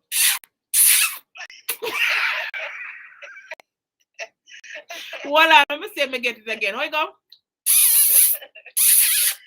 I saw? Yeah. But you know, you see, also what happened too, it's not just all about sex, also in a relationship. And Come teach me, I learn. And the things that we were taught is that woman needs to cook, clean, iron, make sure everything is good for the husband. Nothing like that. I'm a psycho. The truth. That's not how it's supposed to go. It's we're help need to the man, and so we are here to work together as a team. For example, me and my, we don't dish our work that this is a woman's work, this is a man's work. We do things together. Or, for example, he comes home from work before me, he's bound to cook. He always is cooking most of the time because that's something that he loves to do. I love to clean up and make sure the place is looking how I want it and feel nice and attractive and whatever. So there are things that we do together. There are things that he likes to do, and there are things that I like to do. And so, we get along pretty good with that. Somebody said romance. We need to step away from dishing out the woman's chore and the man's chore. We need to step away from that. That's something that we need to step away from. We're here together to work together. The Bible said somebody said them love the caller here. One true caller, you are getting trophy tonight, trophy wife. Whoa. The Bible said two cannot walk unless they're in agreement, and that's something that me and my husband will live for. We have to be in agreement. It's not all the time we're going to agree, but at some point we have to come to an agreement. And, I heard you touch on the point about compromise. We have to compromise. There's my husband and everything I like to that we would want to do together, but then we have to compromise with each other. I was talking to this young lady a couple of days ago, and she was just saying, talking about how went on vacation, right? And so the vacation didn't go the way that she wanted it to go. And she begs. And she was upset about it. But I was saying to her that, look, if you guys had known from the get-go the intention of the trip, right? Mm-hmm. You would have to compromise with your husband and say, okay, well, he's going to do this today. I'm going to allow him to do what he has to do today. And then probably tomorrow, he can do what he can do tomorrow, right? Yeah. So it's about compromising with each other. It's also about communicating, because guess what? If you didn't say, well, then I wanted to go this place, how is he going to read your mind and know that you wanted to go that place? Big because problem. He's not that type of person to be able to just look at things and tell, because there's some men, they can't just look at things and pick it up like a them woman. slow. We have to teach them. We have to teach them. Know what is to be done. Some of them needs to be taught. Yes, ma'am. And so you have to communicate with them. Let me tell you something, man. Since I've been in a relationship, and it's not very long since I've been married, there's so many things that I've learned. There's so many things that I've seen happen. And I just don't learn from my own experience. I learn from other people's experience too. That's the greatest learn. And so on this platform, on this medium that you're using, I think it's a very good thing to be able to express and to help others, to for what they're going through, so that they can hear at least a little part of it. It may not be for everybody, but at least if you could help one person, then you are doing a great thing. So, with saying all of that, I know I heard you said that some people say it's something personal, but don't let that stop you from doing what you're doing, because you were called for this. You were ordained for this moment. Amen. And so whatever you do on this program, just continue to do it, because at least one person is edified through it. Amen. Amen. And so it's just something that needs to be taught in the church. They just need to taught, because they shy away from teaching us this stuff. They shy away from letting us know the real deal, because remember, I can talk from my own experience. right? When I was getting married to my husband, and we spoke to our pastor, and we're going into counseling and all of that. And we went to counseling. Luckily, my friend had suggested that we went to a professional counselor, not just the pastor, right? Right. And so we went to professional counseling. And there were certain things that the counselor could identify in me and in my husband that the pastor could not identify. And those are things that we needed to know going into the relationship, And so when I sat and talked with my pastor, the wife, right? She wasn't able to tell me anything that would help me in my relationship. All she kept on saying that, it's for better or for worse. You don't know how that is gonna get, but it is for better for worse. What is gonna be for better for worse? Tell me, explain to me. It's gonna get tough where you're gonna probably hear things about your partner where you're gonna have to investigate, or you're gonna have to ask him yourself. They're gonna say all manner of evil about you, but at the same time you gotta know who you are. You gotta know who your partner is, and you guys have to work together and make it work. Stuff like those, they just don't tell you how worse is it gonna get. Explain to me how worse it's gonna get, so that I can know that when the worst come, I'm like, okay, well then it probably not be the same thing that she had said to me, but it's something similar, right? Yes. And then I would know how to fight them and go through it and to get over it together.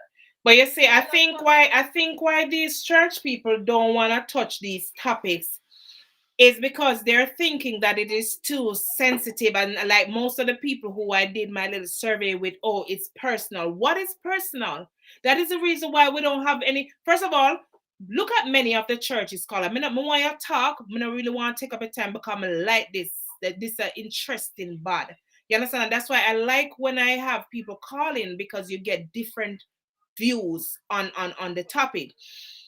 Looking at most of the churches today, how many men you even seen at the churches with a single woman? Them the church pack up a one bag of woman. One bag of woman. So let me ask you something now in a real life. This question. So me I go one church now where a peer woman. How me I go get one husband? Because most women go in a church for husband, I'm so glad that you touch on it, right? I'm gonna use this and give you the answer to it. You're seeking a job, right? What does it entail for you to get that job? Are you gonna stay home and say, okay, well, I want to sit down at the computer and look at the computer? I need a job. And you walk around. I need a job, and you walk around. First, you're gonna have to prepare that application. You're gonna have to see who is hiring, right? You're gonna have to prepare that resume. You have to send that resume out. You can't just have the resume put on and walk around with you and say, I need a job, right? No. You have to send that resume out, right? Yes. And so you sending that resume out, you're looking for somebody to call you back, right? Yes. It's the same thing. It is the same thing with us as Christians, single people looking for somebody. The man then at the church, what you gonna do? You're gonna have to go out there and look it, dress up, look nice, whatever it takes for you to find that one. Sometimes we meet our match and we turn them away because I'm like, I can't in God said I know my boss that. Yeah. Because he's not to our liking. Yes. So, what I realized also with myself, my top 10 story now one. That's okay. Is that I'm a fixer-upper, right? And most women are. Yes. Because I find somebody that I like. He may not have everything that I was looking he probably for. have one rotten teeth in him head. Exactly. Mm-hmm. So you're gonna make sure he goes to the dentist and he takes that teeth out and he's gonna make sure you fix them up, right? Yes. But some women don't want to do that because they feel like if they do that, then somebody else is gonna see that man. But guess what? But here the flip side, when you take him up and clean up him teeth, the same woman will never want to do that. At that time she gonna come run in to come mash up your relationship. She get a liquid a pot cover, you see? True. But what is for you cannot be unfor you, right? True, that too. Right. And so sometimes we're looking for the perfect man with the perfect credit score, right? Yes. We're not gonna always find that. We're not gonna always find Mr. Dark, tall, and handsome. We're gonna sometimes find short, black man, whatever. Don't want a short.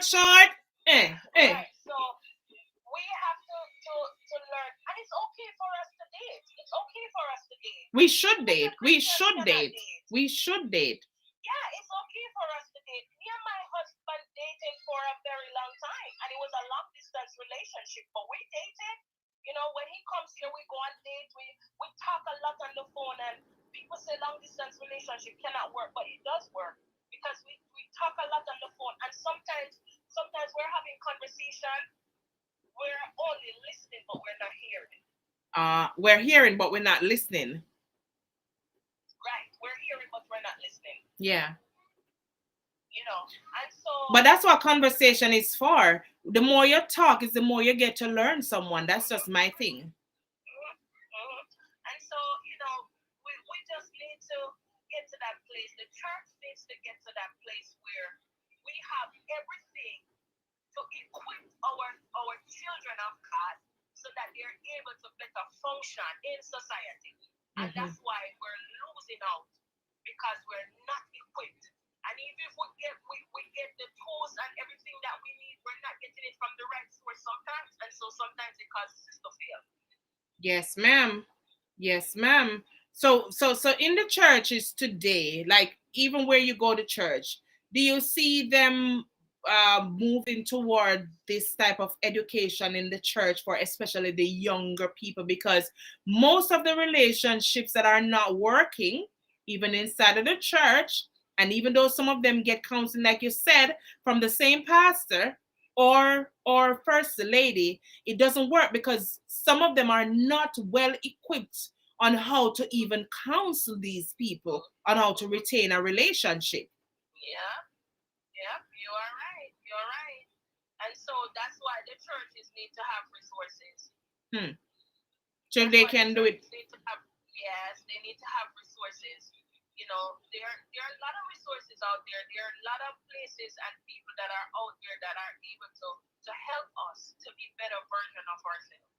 But we're not liaison. We're not liaison with who is able to help us. You know, and so that's why marriages are failing. Because if you look at it nowadays, you realize that a lot of marriages are failing in the church. Right in the church. But that's one of the reasons why I brought up this topic, because it's something that I see every single day, every week, every month, every year, and even every day gets worse and worse and worse and worse. Yeah. And nobody wants to speak about it in the church. Like you said, they only tell you how to live. Oh, you got to tell you how to live in the church, but they don't teach you how to live outside of the church. My God, that's a good one. That's a good one. It's true. It is true. It is true. Especially these apostolic and Pentecostal here. I'm not bashing anybody. Yes. I am in the faith. I'm not bashing anybody, but let me tell you, look here, a whole heap of them gonna have to answer to God. Wow. Because they push people away from church and they push them away from God. Wow.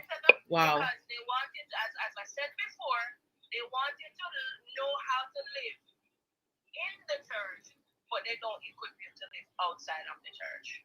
So how are you going to sustain? But some of hear the thing, and we're not bashing, we're just speaking the truth and speaking it for whatever it is. Some of these leaders, they themselves don't even know how to retain a relationship, because some of them, especially the men, they're the same ones who are stepping outside of their relationships because they say the young people. We spoke about this on another live on another topic, and that is why some of these relationships, even from the head, is out of whack. That's why you see because okay, go ahead, Carla. When I was dating my husband, I made sure I tell him no to the little nitty-gritty. I wasn't afraid to talk to him about sex. I wasn't afraid to talk to him about telling him the things that I like. Because guess what? I am coming from a different culture and he's coming from a different culture. He's been in the church all his life.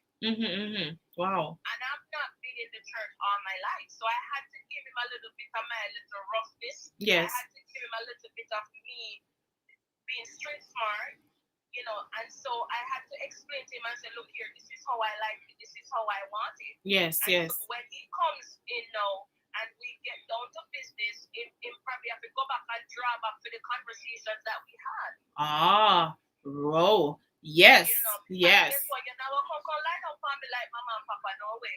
Right. That's not how it works. And like me say, y'all go up on a road trip. Sometimes you're not gonna win it. Just a drive off for go know someone next city or one next county, right? You just take a road trip and sometimes listen, these things, people, oh, a woman of God talk, sir? Is that a woman of God with that topic? Yeah. I don't understand no one, even though it's a secular song, you don't want a boring girl. And we're Jamaican, we know patois, no boring girl, no boring man. Yeah. You understand what I'm saying? And the church, we cloak up our members too much. We don't want to touch on this subject, but remember, so the same Bible tells us that we're supposed to come and multiply. We're supposed to multiply now, right? A man supposed to take a woman and make that woman his wife. But how are you going to keep that woman as your wife for eternity, for death till death do us part? Look here. My husband best time is like it look like on Saturday night and Sunday morning before church. Look here. Hold on, Carla. What you just say? Say that again. My husband best time is either on Saturday night or Sunday morning before church. No.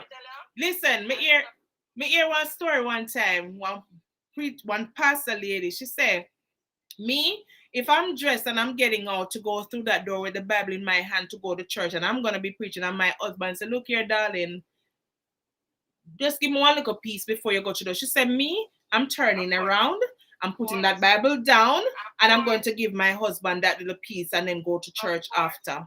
Yes. So, talking about topics like this, how does this go against the word of God? It doesn't. God created sex, if you believe it or not. That's why he makes man with a penis and a woman with a vagina. When you notice how he strategically made the two different organs, he make it so one can go in at the next one, right? That's all. Yeah. Right. I think what happened is that, you know, women are great species, let me tell you. Women, if we get to understand who we really are, we will know that we are great. We're great species. I pull out the best out of my husband. Yeah. But not many women know how to do that to their husbands. Okay. I pull out the best out of him because there's some things where he probably haven't experienced them before that comes out of him. And he can attest to that and testify that it is true. Wow. But you see, some women don't feel like they should teach a man. You have some women have this notion that everything is supposed to be on the man. But it's okay for us women to teach our husbands. It's okay. And that's why God make us mothers. You understand what I'm saying? Yes, but you see, sometimes we don't know how to be a mother.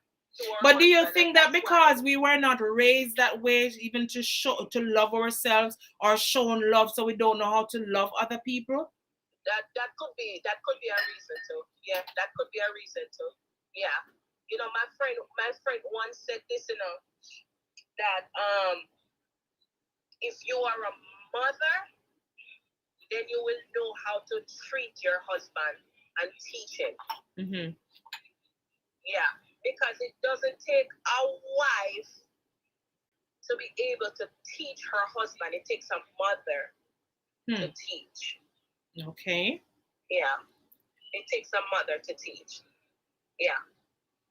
Wow. So churches, instead of just teaching the members how to stay in church, say that again, because I want to type that. I want to actually pin that. I said they teach us how to live inside of the church, but they don't teach us how to live outside of the church.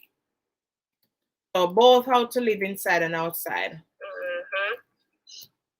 Yeah. Wow.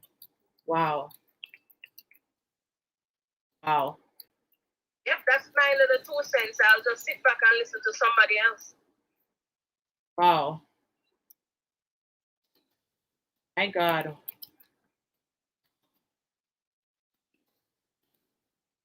I like that. I really like that. I really like this one. This one is really deep. The churches are not teaching its members how to live outside of the church, only how to live inside of the church. That one is a deep one. I'm gonna talk to my pastor. God no. Yeah. Yeah. Mm-hmm. Yeah. You know, sometimes when we have asked the pastor at our church, they like when I ask questions, you know, because we're not asking no for no Bible. Yes, you're not dicing, you're not mince no words. Me I ask you, how far can a woman and a man go when it comes to sex? And them question them me ask. Me too. You want to hear in the church. What you think? And give me the scripture to back it up too. Yeah. Right. But the scripture say about this and explain about the scripture. No, I don't have time for that. May I ask you, how far can a man and a woman go when it comes to sex? Me did ask one pastor upon my. Tell me. Me did ask one pastor upon my program on the ladies uplifting and inspiring, because this is my personal page, right? So with all the things that I personally have been through in life, in relationship, in my life period, experience with God, experience with friends or so-called friends, people, I am here to talk about them or speak about them or speak with my audience on this platform. You understand what I'm saying? But I remember 2020, I had a topic on the ladies uplifting and inspiring, how important is sex in a relationship. And I made sure I got someone in the medical field, I got a pastor, and I had someone just a regular citizen. And I asked the pastor bluntly on the platform, I said, Pastor, should a husband and wife perform oral sex? Me want to know. Me want to know. Him said no. But he didn't get a chance to stay. So he didn't get a chance to expound on, like you said, to have scriptures to back it up. Well, I asked that question at our church, and they were like, whatever it takes for to make your husband or your wife happy, you got to do it. And even if your husband or your wife says no, it's your responsibility to engage for them to say yes. Wow. Those are questions let me ask. Can you say you should say no, or stuff like those? Yeah. But the thing is this, though. Some leaders in the church would say no to oral sex, and the reason why they would say no is reasonably just like, okay, one would ask a question: should we play like certain slack music, like secular music in the bedroom? Because the question is that, oh, so if you're having an orgasm, would you say, oh, Jesus, Jesus, Jesus, or Lord, whatever? Now, we know music can be good and we know music can be bad. But let me just go back to what I was saying, that some leaders would say no to oral sex because it could be a case where it could lead to other destruction. You know what I'm saying? It's like you're trying to experiment, and there one partner may be someone who likes these things and loves watching, then it leads to porn because they can't get enough and things like that. But I don't know. I personally don't know for sure if there's a scripture in the Bible that would say refrain from that. You understand what I'm saying? One would also say that part of our body wasn't made for the mouth. The mouth was made to eat food. And then you have some people say, okay, if you're in a relationship, like I said, caller, my audience, if you just join us, welcome tonight. We welcome you. And this conversation is for mature adults. We respect each other over here. We don't judge. We don't bash people. We conversate with respect and we give our point of views, and so that someone else can learn from it. Now, one of the other thing, what I was going to say, is with that is, I was going to say something. I lost my train of thought. But in essence, though, it could lead to other things. So some church leaders would say no if you should ask them about that question. You understand? But as I'm saying, though, the bed is on the file as I go, right? But then again, you have to make sure that you're equally yoked. But then, what are the things that we can do and what we really can do? Like, what scriptures are there to say what you really can do in your bedroom? So that's a question that I would love to hear from many different leaders. That too. Because at the end of the day, as you rightly said, that that church member said, it's something that you want to make sure that you're pleasing your partner. And that is the reason why the Bible said for those women who are single, it's better for them to have a relationship with God, because when you become married, then you have to be thinking about how to please your spouse. Not that you are men pleasers per se, because God is supposed to still be the head of your relationship, your life. You know what I'm saying? But at the end of the day, why are relationships failing? Have they become a routine? Do you believe that certain things you shouldn't do, and you and your partner sit down and talk about, and then if he or she can't get what they want, then they're going to go outside to get it, whether sneakily or just outrightly. Yeah. My husband said once the foundation is laid properly, then it shouldn't be an issue. I'd like to hear from him.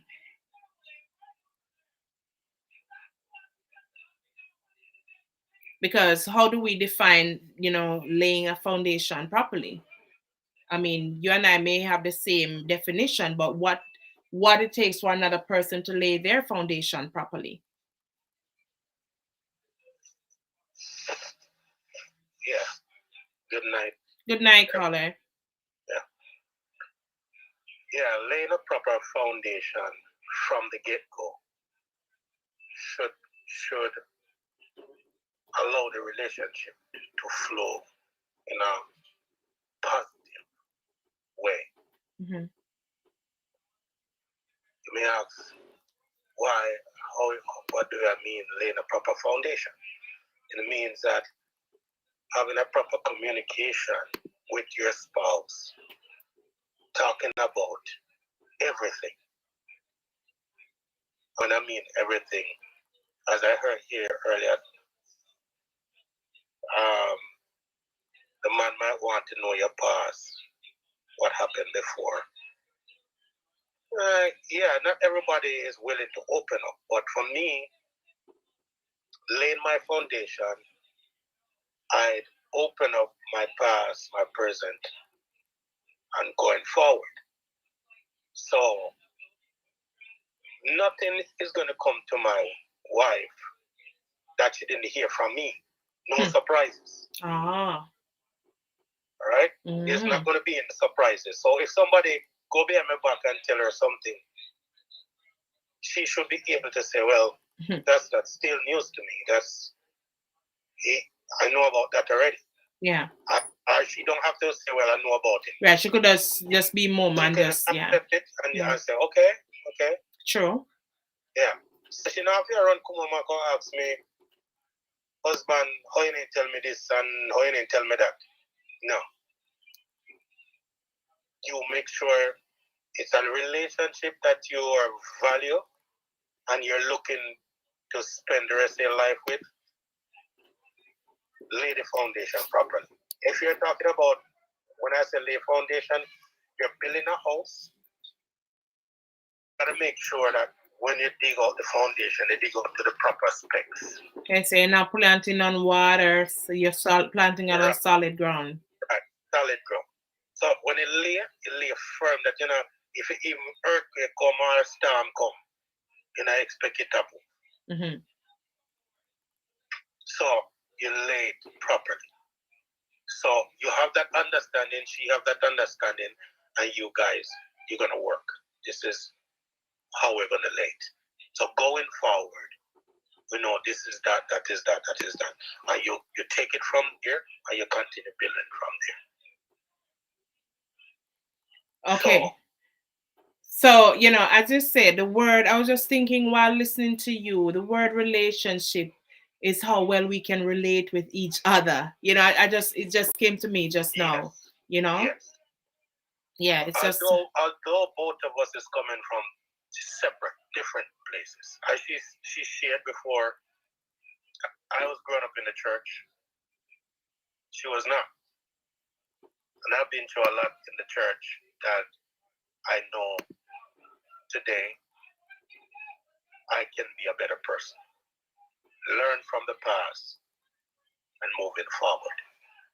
In the church today, relation, as you asked the question, what caused relationship to, is that the church doesn't put a lot of emphasis on relationships. And I can speak of where I'm coming from. The one that I'm coming from right now, I'm here. Yeah. Talking about it yesterday. I know 4 marriages that I think should be well grounded and everything. Mm-hmm. Right now, just a couple of days, one of the husbands called me. He's like confused, don't know what to do. He needs help. And his wife not paying him any mind. Wow. That's cause for trouble. Yeah. You understand? So, I mean, they are already on the verge of just going apart. You understand? Yes, yes. And he's a taxi man and he needs help with his car so he can feed the same family. And she is like a bank. She works in a bank. So you expect, okay, she can get a loan for him and allow him to get a brand new car so he can do what he wants to do. No. And so therefore, what I'm saying in the church, there is no counselor to take these 2 people and say, listen, there are differences, there are mistakes that I've made, let us put them on the table. Who to say they're sorry or whatever, forgive or forget and move on. Mm-hmm. It is not there. So with this relationship that the problem is with right now, how long have they been together? Do you know? It's about 17 years. 17? Yeah. So what is really causing the issue? Is it just a car problem? No. Cheating came in. Oh, okay.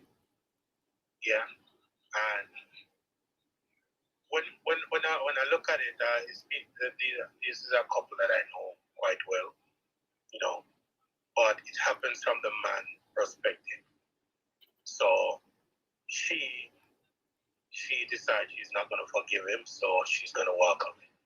Hold on. We spoke about forgiveness last week, because it's like every week we talk about a topic, it tie in with the next one and with the next one. You see this big word, forgiveness, or this little word, forgiveness, is a big deal. How can she, as a wife, I'm sure they're Christians, like church-going people, woman of God, man of God, right? Are they? Right. Mm-hmm. How can she, as a woman, I'm just saying this, and I hope that whoever are listening, we're all learning together. This is a learning space, yeah? Where we share ideas, we share thoughts, and we come together and we work it out, yeah? Mm-hmm. How can this woman be a woman of God and all? And okay, what the man did, I'm not saying that she should put up with it. However, I'm sure the first thing we speak about communication is for them to sit down and find out what happened. What happened that caused this breakdown where it opened some sort of door for him to slide out and go outside, right? What caused that? And in that conversation, you know, questions should be asked. Okay, what happened? Is it, you know, what happened? What caused this? And okay, you did it. Is it a case where the man realized where he went wrong, went and apologized to this woman, or she had to pull his tooth to get that forgiveness, that apology out of him, or the case, whatever it is? But if there is communication, I'm not saying what he did was right. It happened. What are we going to do about it? Okay, listen, I don't want to talk about it. I don't want this marriage. I need a divorce. Of course, she has grounds for divorce. But why is it that she's going to stay in this man's life and torment him for the rest of his life, especially if he's genuinely sorry about what happened and is deciding to make a better way out going forward, right? Why? Because in this, I would say the church should be quick to help. In a sense, I want to say, but they're not business. They're not business. Help to the last point that you have used every strategy or every tactics or equipment that you have, and when you try all of that and it don't work, then I would say, well, just let it go.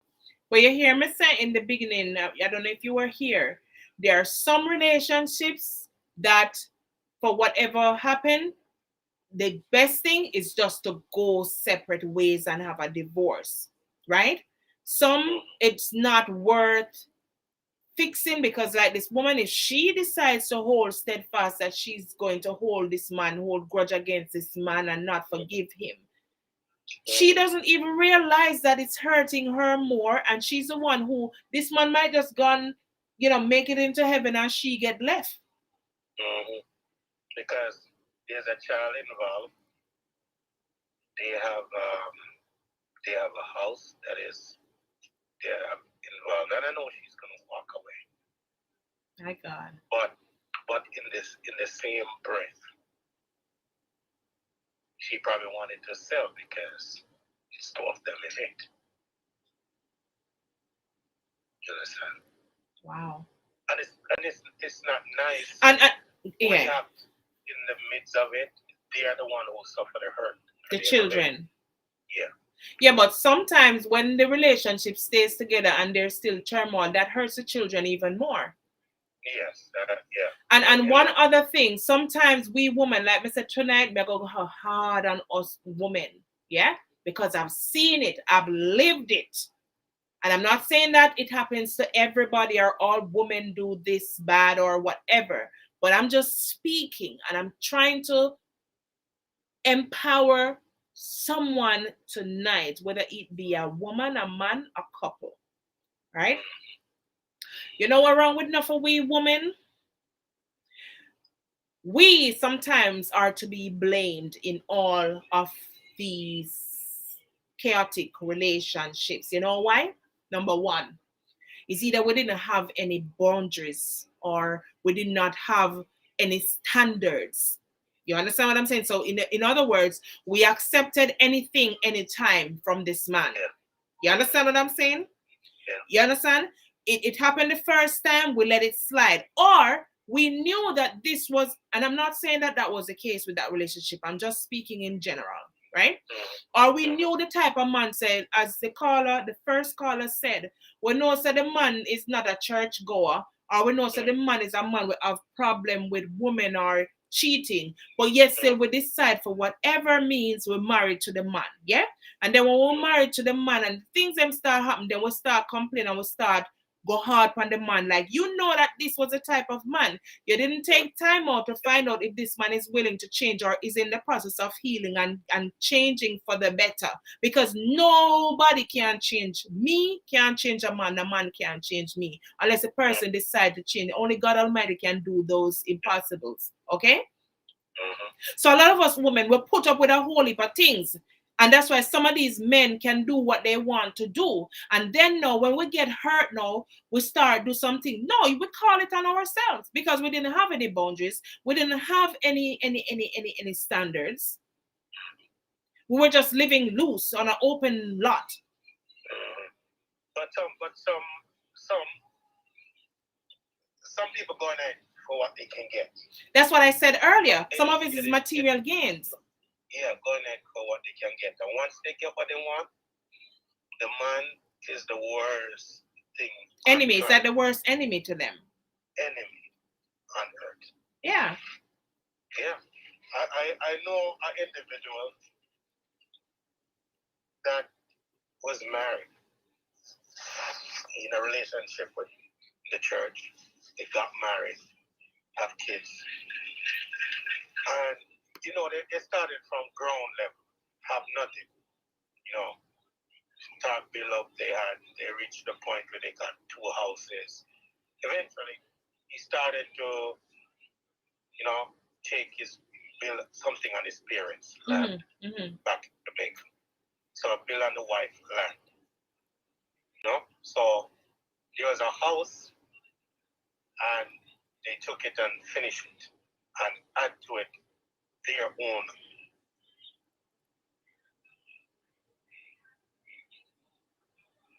We just lost the caller.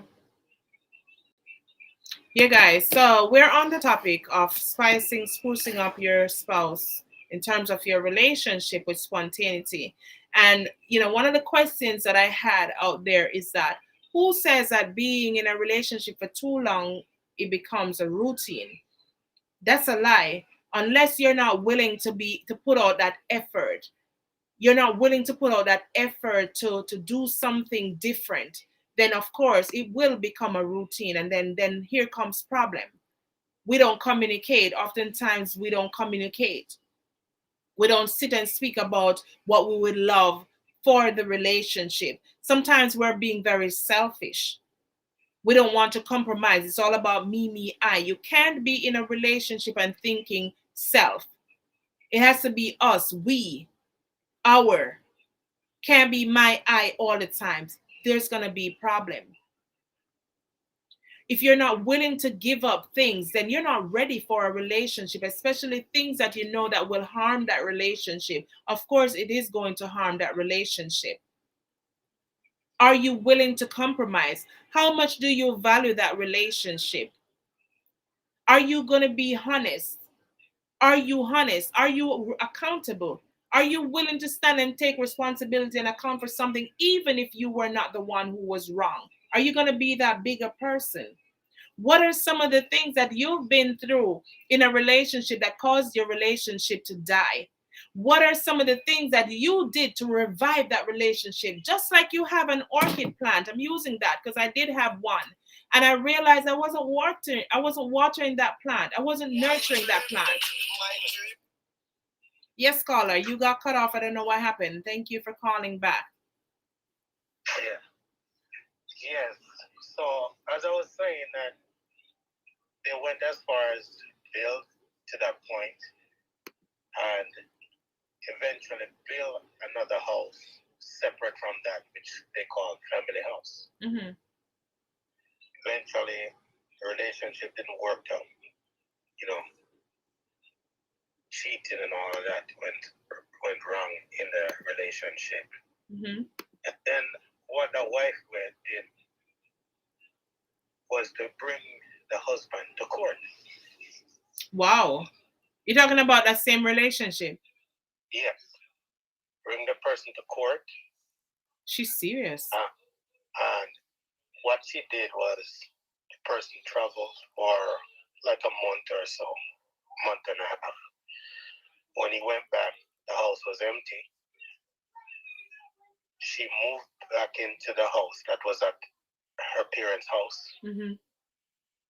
Carried the husband to court, trying to get half of the house that she moved out of. And in the next house, she don't want to give anything out of it. So the husband has to go back to renting. My God. From that. So you got two houses, and she want 1.5, and the husband must get half. And it's both of them labor. Eventually, the husband know about construction. So it's not about money, the relationship they had, the couple have, but whatever the husband know, he used it to buy material and build and what he could, painting, plumbing, and all of that on both houses. Even her parents' house, he did work for many years because he lived at that house for like 12 years. So all the painting went on for that 12 years that they lived there. He did it. The cleaning of the yard, the fencing, putting up fencing and all of that. And then build that one again. The next house, contracted, do everything and build it, and they moved in. And then that that was the turnabout about it. So I'm just showing you how, and then kids was involved in it same way, so they got hurt same way. House got to be sold and all this, and bring the person to court, and eventually the husband traveled, and when he went back home, she moved out everything, empty the house. I'm talking about somebody who born and grow in the church. Wow. That's hot. And did her husband that. And they feel comfortable and cool about it. Wow. Does she know that if she doesn't, God has a way of dealing with that, like, retribution can come around and take her, like, we have to be very mindful of the things that we do, even when we're not wrong and the other party is wrong.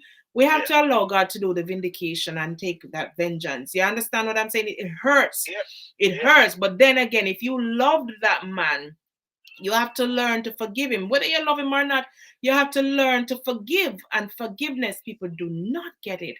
That it is not for the person. It is for you. You have to let it go. It better you forgive him and just go on and forget. Forgive and forget. Forgive and forget. And the thing about it is that she put the kids up against the father. Wow. And brainwashing them. Brainwashing them. Don't allow the kids to call the father. One holy stuff, and I looked at it and I said, what kind of God that is in her? Right. These are kids. They grew with their father.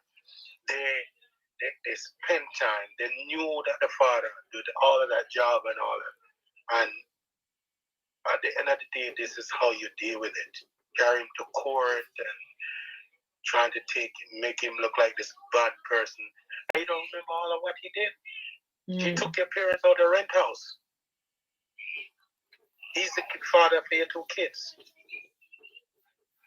Well, some people vicious bad in our mind. So when time vengeance are come for them way. Just using that as an example. Yes. That's some of what I know that she did to the husband. And I'm showing you how some people in church and how wicked they. Yeah, that's how devious people are. That's why it's not everybody in the church who will say, yes, Lord, and getting in spirit and, go on and go on and going and go on and mean anything. That does not mean anything. That's why I tell people, say, I don't have to be loud. Of course, if because sometimes you get pumped with the Holy Spirit and, you go on. But some people on a regular, if they might feel shouting and go on, that don't mean that you're holy and righteous. That don't mean that you have love. You see, and I've seen it so often, even on social media. We say this and we say that, but we're not even gonna stray from the topic. Relationship. You have people. You have men who will not pay their woman any attention, no affection. Don't even remember when it's a woman's birthday. Don't even remember their anniversary. They don't want to spend any time at home. They're always at work telling the wife, oh, I got double to do. I got triple to do. Always at work. Always at work. Don't even want to take time off. Take a vacation with your wife. Take a vacation. Take a daycation, a weekendation, whatever, weekendation, whatever we call it. Nothing. You have the women, they don't want to feed their men. They don't want to take care of their men. They don't even want to, just pat their men. Sometimes we got to get touchy and feely. You understand? A man once told me that when I rub my hand on him, it soothes him.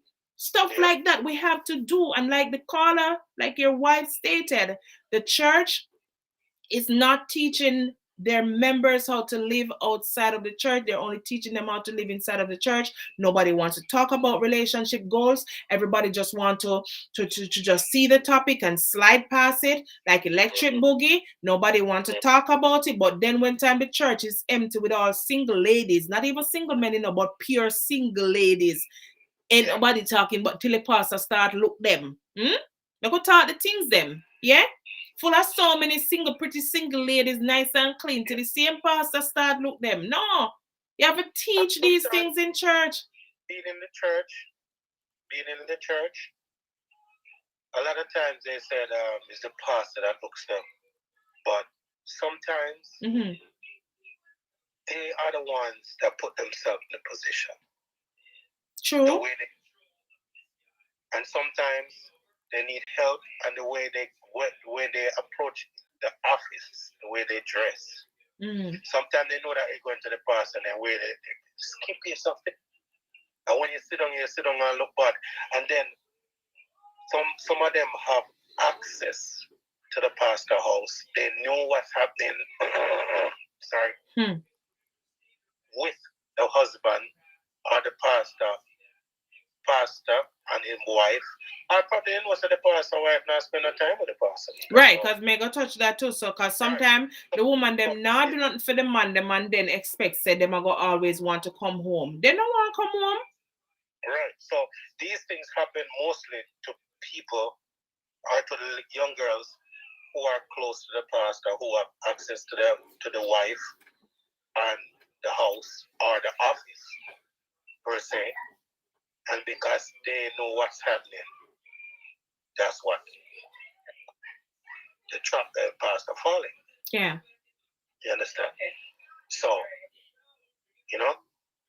that's how it goes. I think family life needs to be taught in the school. Remember when we used to go to school, we have family life education, which teaches us about family and everything. And so boys would learn how to be the man, woman would learn how to be the woman, and they both learn how to be couples. You understand? We as parents, it's our responsibility to be exemplary parents to our children, because remember, children are like sponge. They soak up whatever is. My husband is gonna step away. Okay. Whatever children monkey see, monkey do, whatever we teach our children, sometimes children learn by listening. Children learn by seeing. So you can tell a child something, but it's what they see they will learn off of. So if you get up every day and tell a child, so if you be good, but you are not living a good life in front of your children, guess which one they're going to adapt to? The action, the one that they keep seeing. So we have to understand that everything starts from home. Everything starts, so we have to train them from them little bit, so that when the man grow up, he knows to be a man, he knows to respect women, because you have also some men who don't even have a relationship with their mother. Those are the men who they go into relationships and they abuse women. You see? When you all come over here and you're getting information and you're being taught, you don't want that. But listen, we're just going to drop it like it's hot and we're going to leave it alone.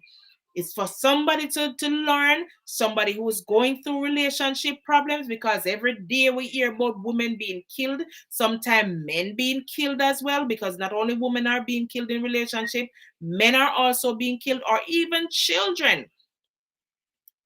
And some of these killings are stemming from rocky foundations that were not solid from the beginning. Boundaries were not set. Communication was nowhere to be found. Yeah, I see you, I like you, I just want a piece of you. And yeah, you get a piece of me and you get hooked. And that's how some relationships start, because you get hooked on the nanny. You understand? It wasn't something where it's not just about the nanny. And of course, you have relationships like those that do last and they live very lovingly. I'm not saying nay, but I'm just saying we always have this schedule. Some of us, we have a schedule. Oh, not tonight, not until 2 weeks, Wednesday from now. Yes, some of a woman I me a talk to. You no need to put on a man pan no schedule. Man no need to put on no, because you have man to put woman pan schedule. Woman feel HORNY and want like something want her husband. Husband I got tell her say, oh, I forgot work tomorrow, or I'm work 2 days, work a double a while ago. Listen, you have to make time for your relationship, or else that ship is going to sail away. That's true. Listen, make them say that and listen. No watch it topic. Yeah, because when I say, oh, she got church and she talk about, yes, me I talk about it, because guess what? If me didn't know some things, even though yes, I did know something, but sometimes I make because of anger and jealousy. I'm gonna know that jealousy cause some relationship to insecurity, cause some relationship to anger. and hatred, bitterness, all of this, something bubble up, boil up until it turn over the relationship, and I never know. Nobody don't want to talk about this, but it's personal. It's not personal. We have a whole heap of things to talk about when it comes about relationship goals and keeping, maintaining, sustaining. Just like how you have people who live in condos. When you live in a condo, don't you have to pay a maintenance fee so that the place can be kept, be kept. The place can keep clean and all of them something there, and you have a nice clean community and you feel safe in your community. That's how people want to feel safe and secure in a relationship. Solid. When people talk, I don't want to participate, but I bet they say, me that talk about mix up and drama. We have crowd and we have the comment, them a fly up and so. Nobody wants to speak about these things. Or, probably you don't want to hear it from Cleopatra, but that's okay. As the caller before said, at least if one person is edified, I did something great for God. I did something great for God, because in everything that we do, yes, God gets the glory. I not do it for myself. I'm here to teach. I not come to beat. I come to teach. You understand? So if we have a man in our relationship and we beg him to something, like some man a virgin when them go in a relationship, just like how you have a woman alone a virgin in a relationship, man a virgin. So when you hear the first caller say there's no shame in this game, him come to talk the truth. True. So we women have to, especially we experienced women have to learn to teach the man them, whether it be teaching them how to sex us, making them know what feel nice from what feel nice. You understand? What works from what don't work. You understand? Because you have some nasty man when I like beard. Them beard and spirit, the old buckle of cologne one time, them just meet you, and when you go live with them stink. Them don't want to brush them teeth. Mouth stink like thunder, armor kick like Van Damme.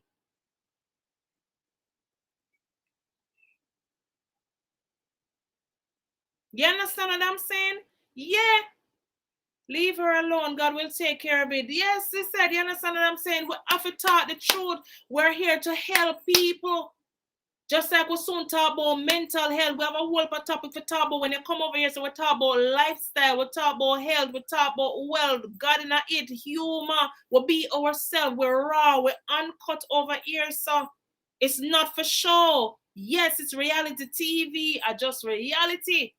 That must say, chat board, what you say. How you keep your, why are you not in a relationship? Me know why me not in a relationship. Yes, I've made some mistakes, but at the end of the day, me know my worth now. And me have my standards now. And me not lower my standards. Me I raise my standards like how God raised him standards against the enemy them. Yeah, me have my boundaries. That's why I'm single today. So I'm learning from my past mistakes and from other people's mistakes, so that when my boys, my true boys come next time, as the caller said before, the wife said, enough time we want the hot dark tall chocolate and muscular and ribs up and six pack up and all these things. But now I say if you look one big belly man, but if one big belly man come your way and his personality is great and he genuinely loves you, run with him every morning before you go work. Set up a gym appointment and a two to go to the gym together. Hello? Yeah, you. Do things together. It's not a one-man show when you're coupling. You understand? Clock, clock, clock, melee. You understand? You gotta lay the blocks right. Yeah.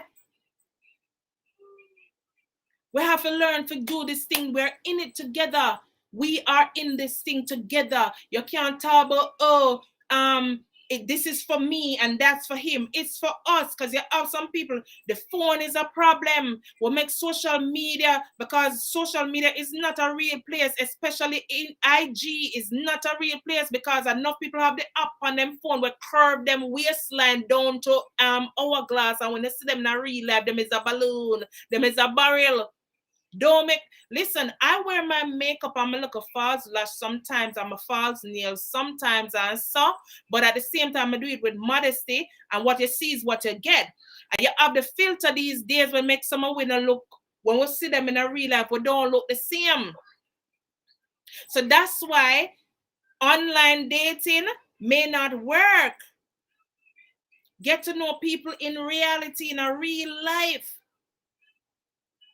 Date people, get to know people to the best of your ability. Any red flag you see, it better you run for your dear life, because somewhere else. And as children of God, who we the ones who are in the church, we're born again, we're converted, and we put on the new garments. It is okay to date, and dating not only means you date one man, because you know why we get it wrong? Because of our society, because of our culture, we feel so we can't date 5 men. Yes, we can date 5 men because we're not having intercourse with them, because dating is not intercourse. Dating and not sex. Dating don't mean sex, means that we have sex. And we, especially Caribbean people, the Western world, when we hear so we date somebody, oh, them a do the thing, man.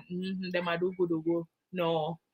But of course, I'm sure, yes, it goes like that. But because a lot of us will get it wrong, dating no mean going to bed together. So we can date 5 men. So it's okay if you call me tonight and me say, no, you know, I'm out with John.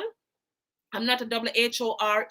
No, we're getting it wrong. Where's the caller? Talk to me, because I'm here alone to talk, and I don't know if I say wrong. Tell me if I'm going AYF, me astray, or if what I'm saying makes no sense, please. Are you there, caller? Yeah, I'm here. Yeah, go on with yourself, man. Me I go on with my nice clean self, don't talk about my nice clean mouth and white teeth and so. Any boys out there? I'm single, but I don't want anybody. I don't want nobody man.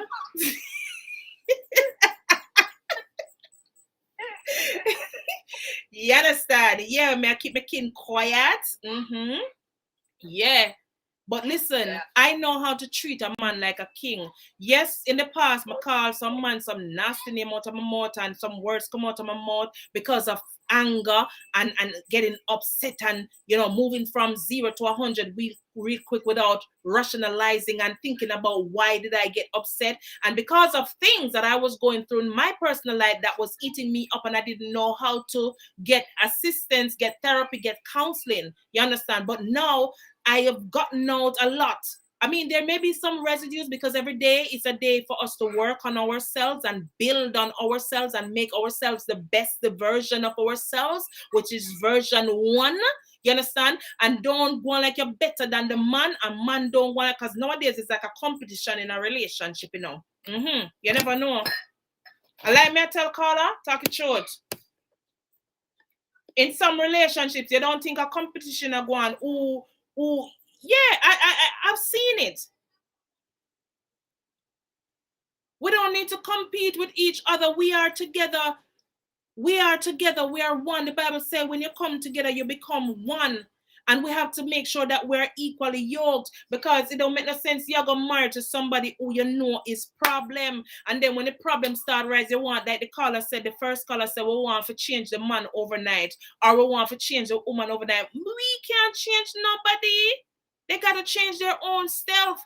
And if they're not ready, you leave them alone. Give them a rain ticket and say, maybe somewhere down the road, if I'm still single, I'm not going to be waiting on you though. You understand what I'm saying? Yeah, them things that we're talking about. Wanna say, my audience, my realists wanna say, because me never me alone in a relationship or ships. My ship them sail gone left me. But guess what? I'm waiting. I'm at the dock waiting for the ship to pull up. Yeah. Roll up. Yeah. We have to do better. Can't in a competition with a man. I wanna can't in a competition with a woman. You understand? Listen, take time off sometime. You find some time, you know, rub your down your spouse and massages. Oh, this was what I did want to say earlier on. Sometimes some of we women were too lazy. I'm gonna talk. The woman them come for no tonight. Me come for we tonight. We're too lazy. You know why? Everything we want house helper. All when time I want little 1 bedroom we live in with a man. We want helper. Everything we left to the helper for the woman, then till the helper start winding our way into a man, our woman start winding way into the helper. Yeah? Yeah? We're lazy. Rub down your man back. You know, say a man have like a backache and he go work and he have to sit down up all night. The first thing in come home, especially if you the home, rub him back like a bit 5-15 minutes, man. Hey. Put the man to sleep. rubbing back, you know, you just want, you know, want like a piece of string or want like a piece of something. You understand what I'm saying? Because let me tell you something. Instead of we're dressed up out the street. Don't it? Don't it? Yeah, when you're in vex and have like an argument, because sometimes you have to go like your heart to get out when you're in a relationship, you know. Them something that spice up relationship. Y'all vex with him. But now say you're gonna keep malice and talk to your husband because you're still gonna prepare his meal. Because you have some woman and man when them vex with each other, woman no bother cook for the man, she no bother wash him, she no bother clean the house, she never bathe herself, she just give up on everything. So and then when the man know. And the man, we're talking about it, and you're not pay the man now, man, you're not looking to it. When I say, even if you're vexed with him, you're not saying, no, so I'm not talking true, but I still go cook him meal game. Because even for your enemy, you still have to feed him if him come on thirsty and hungry. You understand what I'm saying? Yeah, man, you're vexed with him, you put on one little piece of shots in your house. Instead of you just up go to road provoking the men them and I show up all their parts to leave. The imagination for run wild in your house. No pastor can come tell us you can't walk around naked in your house. That's how we did born. We never born in a closet. And then no, we never born in a closet. Because me I got telling us something. Me love walk around naked in my house. I know it's personal, but at them look at something they spice up the man them. Make when him all day at work, him just remember something at the yard and him want him say, look here, I not feel so good, I want to go home. See how we our sister said, we have to talk it through. That's why enough of we woman lose woman them and then when the side chick them come in now, we start cuss side chick come tower. Oh, tell her to leave my husband. Move and go sit down and go take care of your man. And I'm not saying that you're not taking care of your man and the man them still go there. Because you have some man with them just crave and gluttonous and just curious like the cat and want to go sample things out the road. Woe be unto uno man, uno keep uno kin quiet. Whatever did attract you in that day one, keep that fire burning. You understand? Do something new. Go into the backyard if you have all your house and can everybody live a rent house. God bless you in the house. Go in the backyard when the nighttime moonshine, darling. Take off your clothes and do the thing them. Yeah. You understand? Go up on the beach in the night. Everybody gone on them bed because people go beach a day most times. You might find one and two couple like yourself out there. Yeah, man. Spruce up the thing. As I said, this is not the only part of keeping a relationship, but we kind of deal with one next part. So we are going in at the nitty-gritty because like we said, one of the callers said 95%. Sex is 95% important and one said 90%. And I don't know what you say.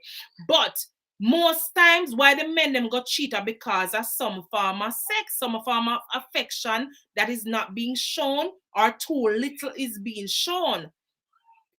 If you have a problem, because we're going to go down into the health part of it now, because like I said, you learn everything here. I don't know it all. I'm also a student all day, every day. That's why I like when I call in and participate because I learn from Uno, I learn from me. We're all in this real thing. You understand what I'm saying? So, woman, if you, because remember, women are easier to get infection and them something they call. No man no want to go there if you smell. Even though you're married, you have to take care of a little veggie. Make it fresh and clean. No man is supposed to smell sardine. In the house one time, no sardine in the house in a tin. How that go? Go your gynecologist, get your yearly checkup or your 6-month checkup, you smell at least good thing. And uno man, especially uno people where do all mechanical construction and them dirty work, they learn for washing on. Buy the Mary Care products, them and soften up on a hand and clean on a fingernail and cut on a fingernail and so all these little things. Yeah. It is important. It is important, people. You never know important. Simple as I may sound. Yeah, keep the man. Sometimes you're a woman, you take your fingernail clip. You know, if you always go to the spa, sometimes you might not have the money for stretch because you have children, so you have to budget and live on a budget. So you take your fingernail, you know how to cut him nail, and if you have diabetes, take your time and go research or ask the doctor. When you go to the doctor with him, make the doctor teach you how to cut the, you know, all them cut something there. Yeah, man. And eventually, if I did one nasty man, the fact that you start teaching man, keep him clean, and we get into the habit of staying clean. And like me say, some of them nasty, you know, but when they meet you for the first time, them dive into the color, when them all come from a distance, they say, no man, the whole buckle dash up on you, it too strong. And then one time you go live, them say, see me and live with me at 2 different things. You go live with him now, the man no want be there if you cuss him, if you come out of your bed, go bed. And brushing teeth and combing, washing hair. Because enough man know say every bathe them bathe. It's easier for the man them, especially you know have long hair, for wash your hair as you bathe. Yeah, woman up in you all over you, you're supposed to smell good. Nobody no want to smell no rotten egg. No man no want to see no scrambled egg. Women easier to get this infection because remember our thing, a lot of us don't know how to wipe from front to back. A lot of us don't know to wash our hands before we use the bathroom. I've spoken that before and I keep saying it, guys. What, especially females, wash your hands before you find for so much dirt come off your hand before you wipe. Wipe properly. Sometimes you have some tissue by, you know, you might not have the money for buy the good tissue them, but you know, buy wipes. Use wipes so ladies. Keep yourself nice, fresh and clean. Peaches clean. Because the man might not have the nerves to tell us, say you smell. That's why communication is key. So them little things that will make the man no want to come home. Time say she nasty, say she never want to wash her panty. She want the helper for wash it. What that? No man. You know, so every time me bathe, me wash my panty before me even do laundry. So when me do laundry, is a clean panty I wash. Yeah. Me now say you have to be squeaky clean like me, but cleanliness is godliness. Come on, people. Them look something here keep relationship too. Yes, yes. Remember, say you know live by yourself where you can go your bed and not bed and then you bed in the morning. You understand what I'm saying? You don't want your man go to the street looking crush up like callaloo, like you're taking clothes out of the bottom of the barrel and so press him clothes. Although you have some man when I like when woman person close, because maybe they would want man already and him don't him never know some bad like that. Yeah? Never know some girl could have do the things them like that. Him never want me iron. And one time me throw down iron for him clothes them all him work clothes them. Boy say, what all boy mother said, no man. Are you a Cinderella? Yeah man, we have to treat each other right. Me now say teeth and tongue don't meet. Like I read in the article at the beginning. If teeth and tongue meet, we have to identify the problem and sit and speak over the problem with each other. Identify the problem. It's just like you have a business. You have to identify the problem, figure out what caused the problem, figure out the alternatives to correct the problem, and then you go through and you sift and find the best solution, and then you implement it so it can work. And the same thing you're doing in your relationship. Don't be afraid to cry and shed tears. You hear the caller, the man caller say, look here, a ball, him ball, woman make him ball. But you see, sometimes pride, this thing called pride, it goes before us a lot of time, and that causes a lot of us relationship. We have to get how much do you value your relationship? Unless you don't value it, nothing, you don't care, then hey, I understand that. But why did you get into the relationship in the first place? Remind yourself, ask yourself, remind each other. Okay, so because the man become dysfunctional with him thing now, you want to left him. No, you have to feed him right, figure out, okay, doctor diagnose him with all like a diabetes, and so it can be corrected, people. Yeah, let me go in a nurse mode now. It can be corrected. How? Remember, the body was made to heal its own self. It's what we put in, we get out. It's how we treat ourselves, we get the result from. So if we allow ourselves to be stressed for every little thing or we can't control, if we're not eating right, if we're not eating on time and eat up the good food, them, we're not all the processed food. Every day you're feeding pan burger. Every day you're feeding pan fast food. Every day you're feeding pan coffee. No, you have to make the man know, so listen. And how you gonna do that? Sometimes you have to get involved. You have to get the whole family involved. So everybody eat the same way. So you know, if you cook the 2-pot for your bar, say, me tired, you know, I can't, but I want the 2-pot and the 3-pot, you know. Yeah, get into the motto so that everybody can be healthy and wealthy and you have that relationship going strong. And everybody will say, oh, them do it. Yeah, you can teach other people and give them a lesson or two. You understand? Yeah. How much do you value your relationship? Being in a relationship long no means you must become complacent and make it a routine. It's gonna become monotonous. That's why men go astray. Because we women, we just sit down and we don't care. We just want to have a partner. Oh, I just want to have somebody around me. Or I just want to have a ring on my finger to say I'm a wife. Oh, yeah, girl. Hi, I'm a wife. And nothing behind it. Don't make no sense. It don't make no sense. It's not going to work. We have to be truthful. We have to be very honest. We have to be supportive. Many times we have some men and women who have great ideas that will benefit each other in the relationship or the entire family in that relationship, and we shut it down because sometimes we have one thing envious. You never know, say, woman and man can be envious of each other. That's why I said they compete. That's a part of competing with each other. I've been there when I'm there with a man, and because I decided to go back to school and uplift myself and, you know, edifying myself that I could be more marketed. The man tried to stop me in all different kinds of ways. He never said, no, you can't go, but he would want to stay with the children, them.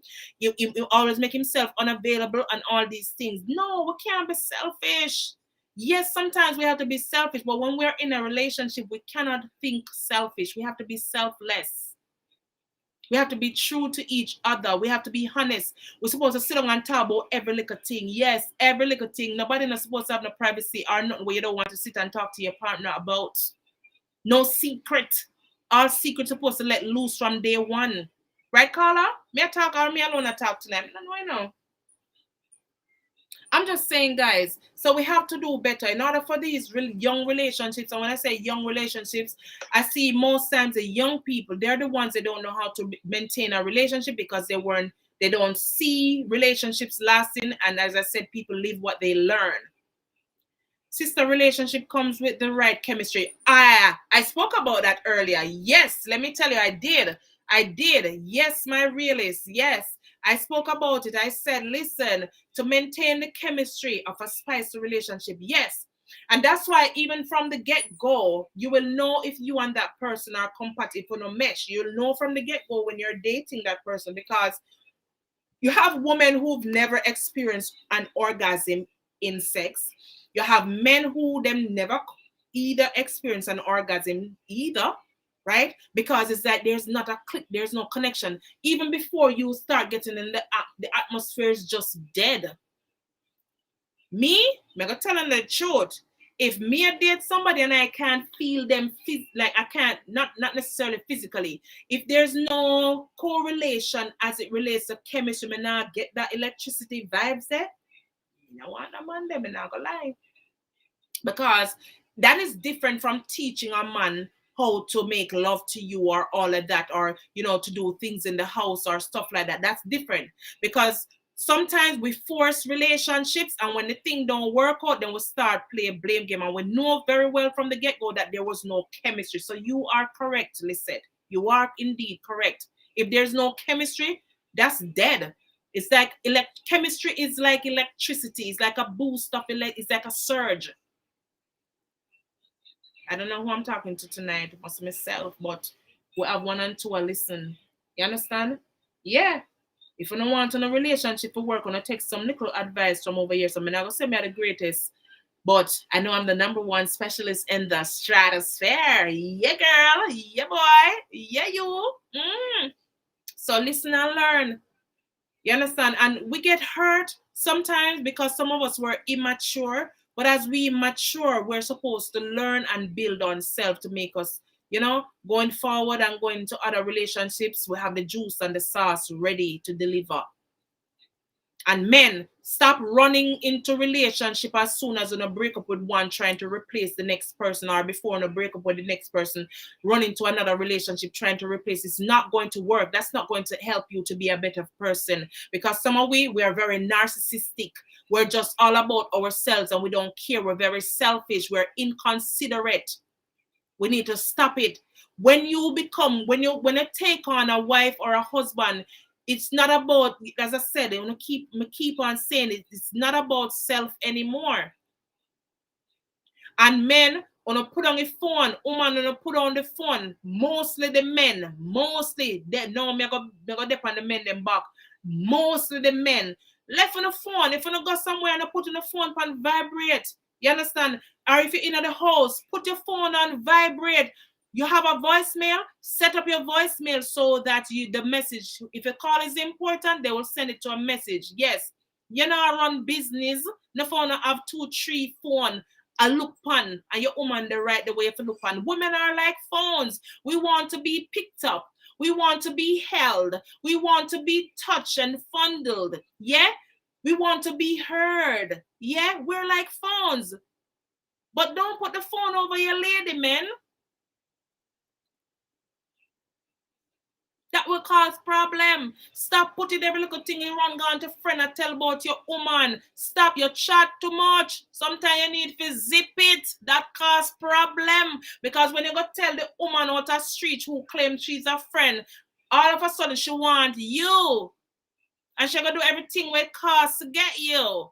Shut your mouth. Stop give other women things over your woman at the yard. Zip it. Clip it.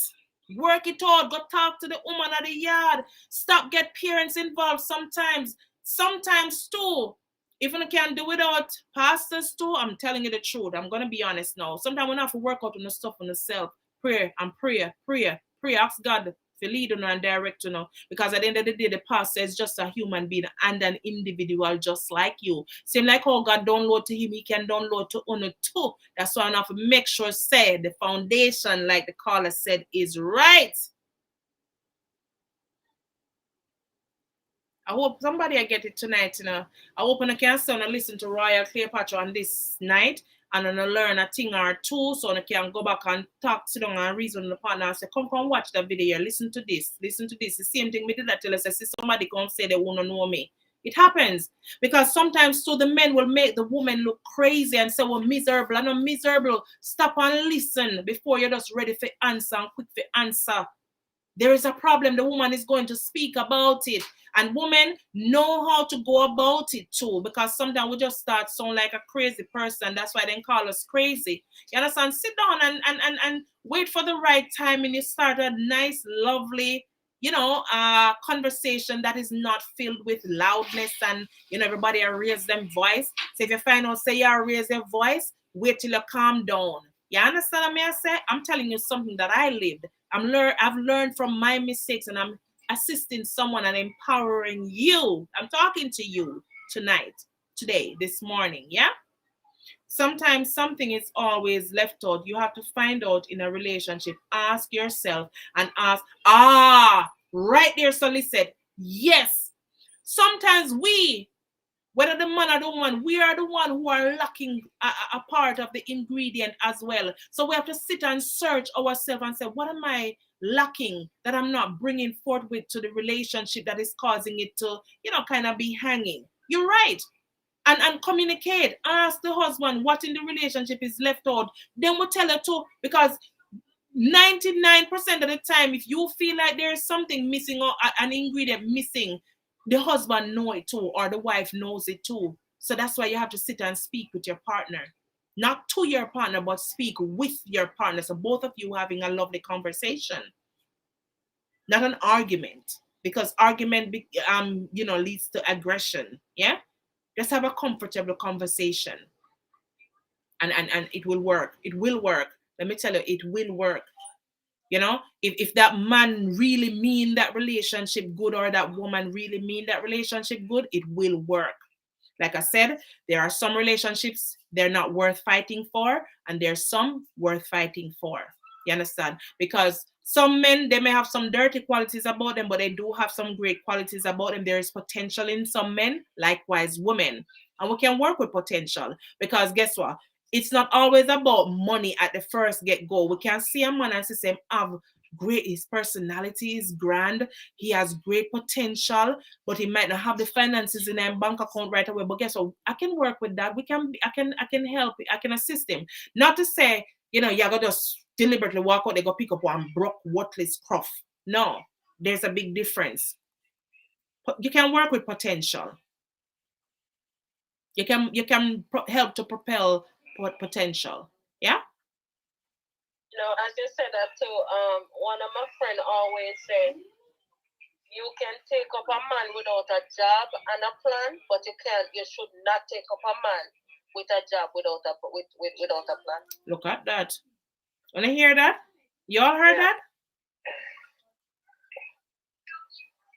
I don't know if I was speaking any sense, tonight, but for all I know I have learned the hard way some in some of my past relationships, and I know experience teaches wisdom, and even though we may know some things, we never know it all. We learn from each other. Intimacy is key. You understand? You have to be intimate, and intimate doesn't necessarily mean sex, because you can fondle and play with your partner, play games. Yeah, man. I mean, like I said, what your partner loves. And as I said, use back some of the things that you've learned from your partner in the beginning. Use it back, man. Use it. Be creative. Be spontaneous. Be adventurous.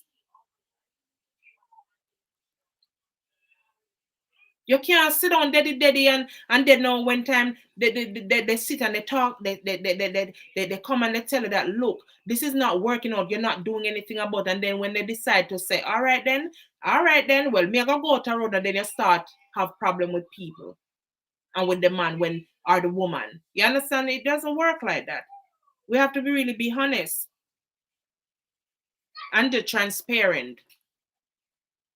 We shouldn't be hiding anything from each other. Like we mentioned that, there are some things from the past that is worth mentioning to your partner so that they can know, because it's going to benefit both parties, and it's going to be something that, remember, a relationship is also an investment. It's a form of investment. You're investing your time and your effort into that thing. And no one wants to lose out on an investment. You don't want to know that you're putting money in stocks and the stocks are always going down. And no, you understand what I'm saying? No. And we're not living in a society where it's okay to have polygamy, where we have many husbands or many wives. I see this lady the other day on this program I talk about, she feels so good knowing that she have many boyfriends and all of them live in the same house. Because she wants, I was like, this woman is under some demonic spell. Huh? To each his own. Let me just say that, to each his own. But I know I don't choose a polygamy relationship. No. One man to the thing, straight up. You understand? Yeah. And even with cheating, because yes, that's a little, we have to know how far to go. Like I said, it's always good to take time to know the person that you want to get involved with, especially if you're looking to invest a lifetime for eternity kind of thing, right? Even though you might know the person, things do happen. Yeah, things do happen. But we have to know our limits as well.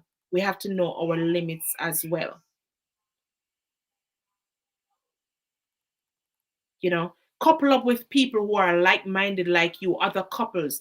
A married man shouldn't want a friend with just pure single man. That not gonna work. It will cause problem, because remember I said the single man, them loose. Them do and talk all kind of things will come, you understand, will come their way. So my thing is this, and I'm sure a lot of people would even look at this as a pointer. Right, Carla? No. I don't think married people should be too much of friends with too many people who are not married. I think you should be friends with other couples. You're right.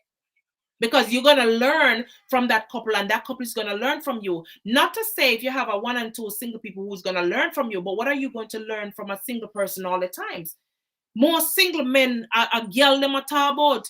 One man for you have girl in a bungle, like what Beanie Man say. And then you're going to be licking head with them. After a while, peer pressure. Not everybody know how to withstand peer pressure. All these things affect a relationship. Like I said, it's not just sex that is important. All of these things are important. And I'm sure some of you guys wouldn't even look at some of these things and think that it was. It is. So men, get on your hacks together. Women, get on your hacks together. Yeah? And just know that If it's worth fighting for, then do the necessary, do the due diligence.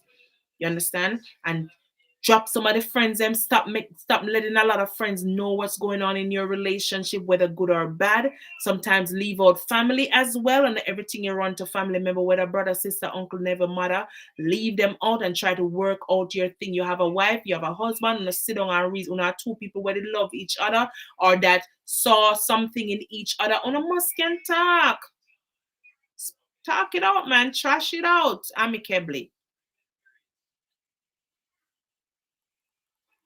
You know, cut down on the phones, cut down on social media. I'm not telling them to isolate in a cell, because a true relationship doesn't mean that you're going to forget your friends and all of these things. You understand? But men, if you know, say you normally sit on the street on Friday night with a friend and play domino for 2-3 hours, cut it down to half an hour or 1 hour and then go home. You understand what I'm saying? And women understand, say, no, just drop right away. But please don't be consistent like that, men. Go home and have a wife where wait upon you, ready with the something and ready with the goods, ready to sit and cuddle you and pamper you and all of these things. Take showers together. You understand what I'm saying? Stuff like those. No matter how small the bathroom be. If I out the door, 12 stand up and bathe in a bath pan together, I'll say, go wash each other's backs. Yeah, them look something there. I'll play drop soap. Talk truth now. I want them I want them audience know what is drop soap. Yeah, man, catch it should be. Yeah. Mm-hmm. You understand? And then I don't want us to just sit and talk, and then when we get into the relationship, we stop talking and not acting. You understand what I'm saying? Because some of us, yes, we know the stuff them, but when we get into the relationship, we just become dead like logs. Yeah. Me and my husband take shower very regular. All when the kids them they here, we shower very regular. Drop soap. In the bathroom and wash. My favorite time to wash my hair is showering with my husband. Yeah. Because he cut the hair for me and he scrub it and he washing. Them look at something there. Feel nice, don't it? Mm-hmm. And I don't care if we spend an hour in the bathroom, my husband and wife. So. Exactly. Yeah, and sometimes it give a kick for know, so they put them out there and then probably I'll listen to. Don't mind me here. Don't mind me, because eventually them are gonna know. Yeah. Another minute you hear talking, another minute you don't hear nothing. Exactly. Silence. Yeah. Sometimes I'll pin them the day you're going to fill them room. Yeah. You never know, right in the house. Yeah. Right, true. Listen, I don't need to just get it right and keep those relationships, longevity in those relationships. Yeah, man, don't make it just be spirit tech. Don't make it just be about vanity, material things, what you can get out of the relationship. What are you offering to that relationship? Not just what you can get. What about your deposit? What is your investment? Not about just withdrawing from that relationship. Not about bashing and demasculating the man. And yeah, like I say, some of them deserve it, but Lord, we're not supposed to. We're supposed to teach them love. Because some of them, they don't know what is love. Because like I said, they didn't have a mother to teach them. None of them, they don't have good relationships with their mother. So they don't know how to treat a woman. And likewise, a lot of women never had a father. And so we are also more in search of love, in search of affection, that belongingness, So men, when you see and find a woman like that, don't abuse her either. Don't abuse her either. Be there for her. Be a listening ear sometime. Because, I know that it said that whatever happens at work should stay at work. But sometimes your husband or your wife can have an extreme bad day at work and come home and it takes a toll, and you come home huffing and puffing, and then the other partner takes it personal. Find out what's going on. Comfort her. Comfort him. It's okay. Let him know it's okay. You're home now, honey. Drop that. Come into my arms. Rub down him head. Rub down our head. Tickle her. You know what I'm saying? Yeah, then look at something there and makes you forget about what happened at work today.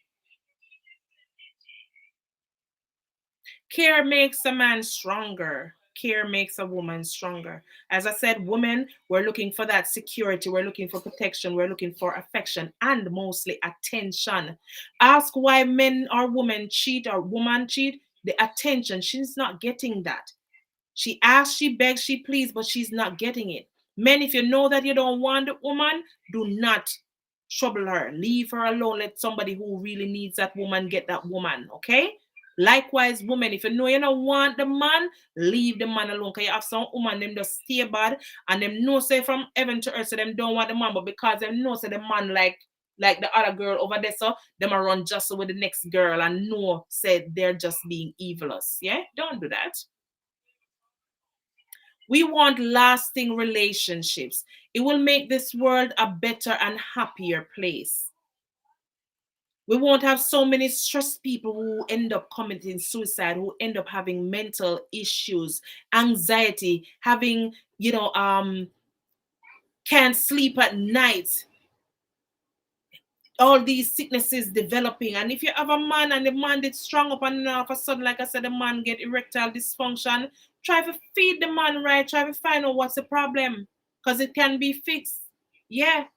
Because if blood circulation is not working, then of course you're going to have erectile dysfunction. Or if the man has other ailments because he's not being fed properly, now live a lifestyle that is healthy, then he's going to be on medications. And we know that all these medications do is give you side effects that make something else worse. So let us do the right thing. Everything that I'm saying here is a lot that I'm throwing out there, a lot that I'm packing you up with, but just think about it. Think about it.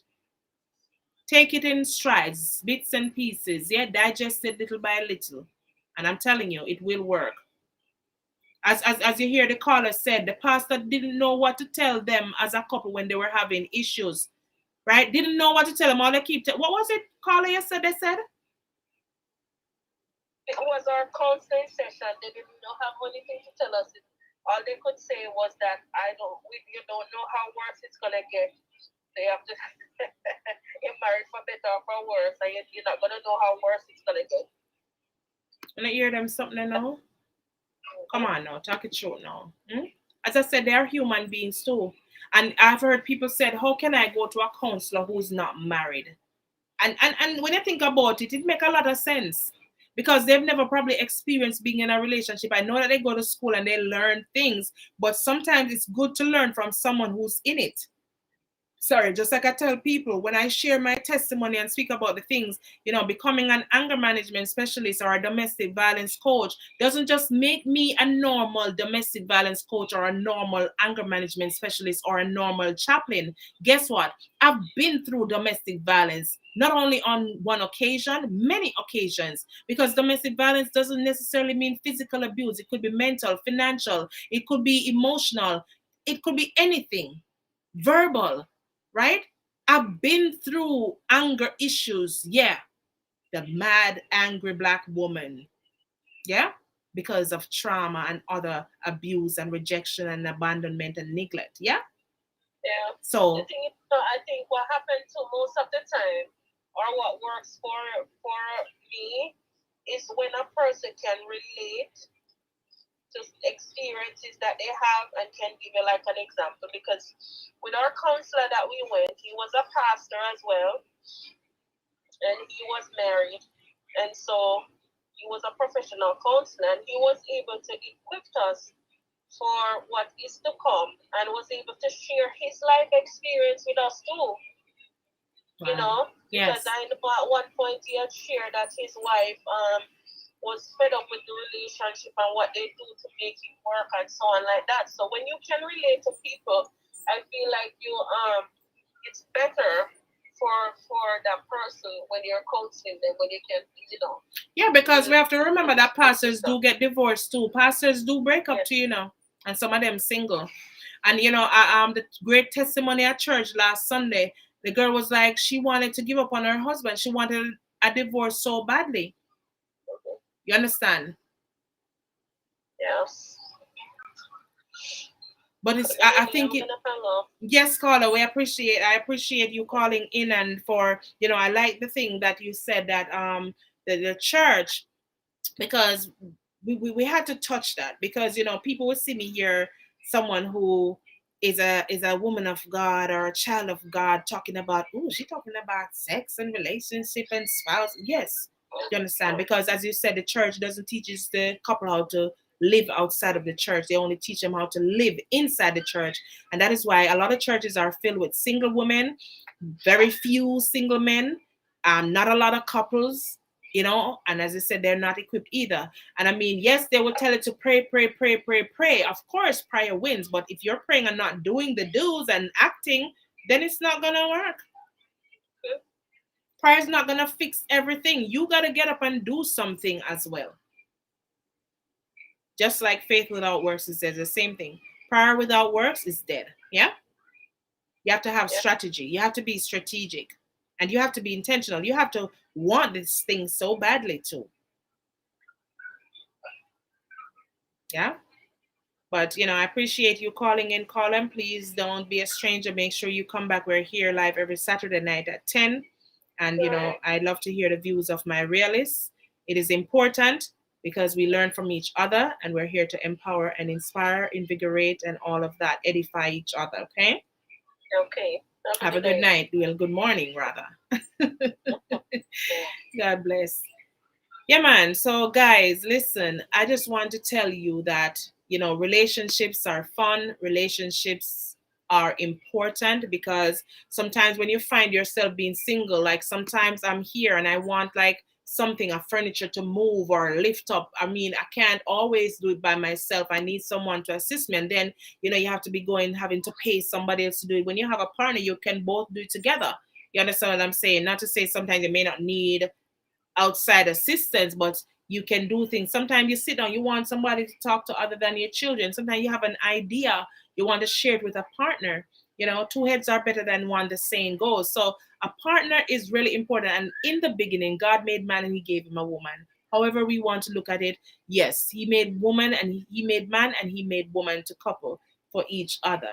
I understand that the world today, how it is, we have more women than men. Statistics shows, right? I think the last time I checked, because men are dying off due to violence, some go into prison and all of these things, and the women are outnumbered. Even in schools, you can see that. In churches, like I mentioned, you can see that women are outnumbering men, and so sometimes it's hard to find a partner for yourself, but doesn't mean that you can't wait for your boys.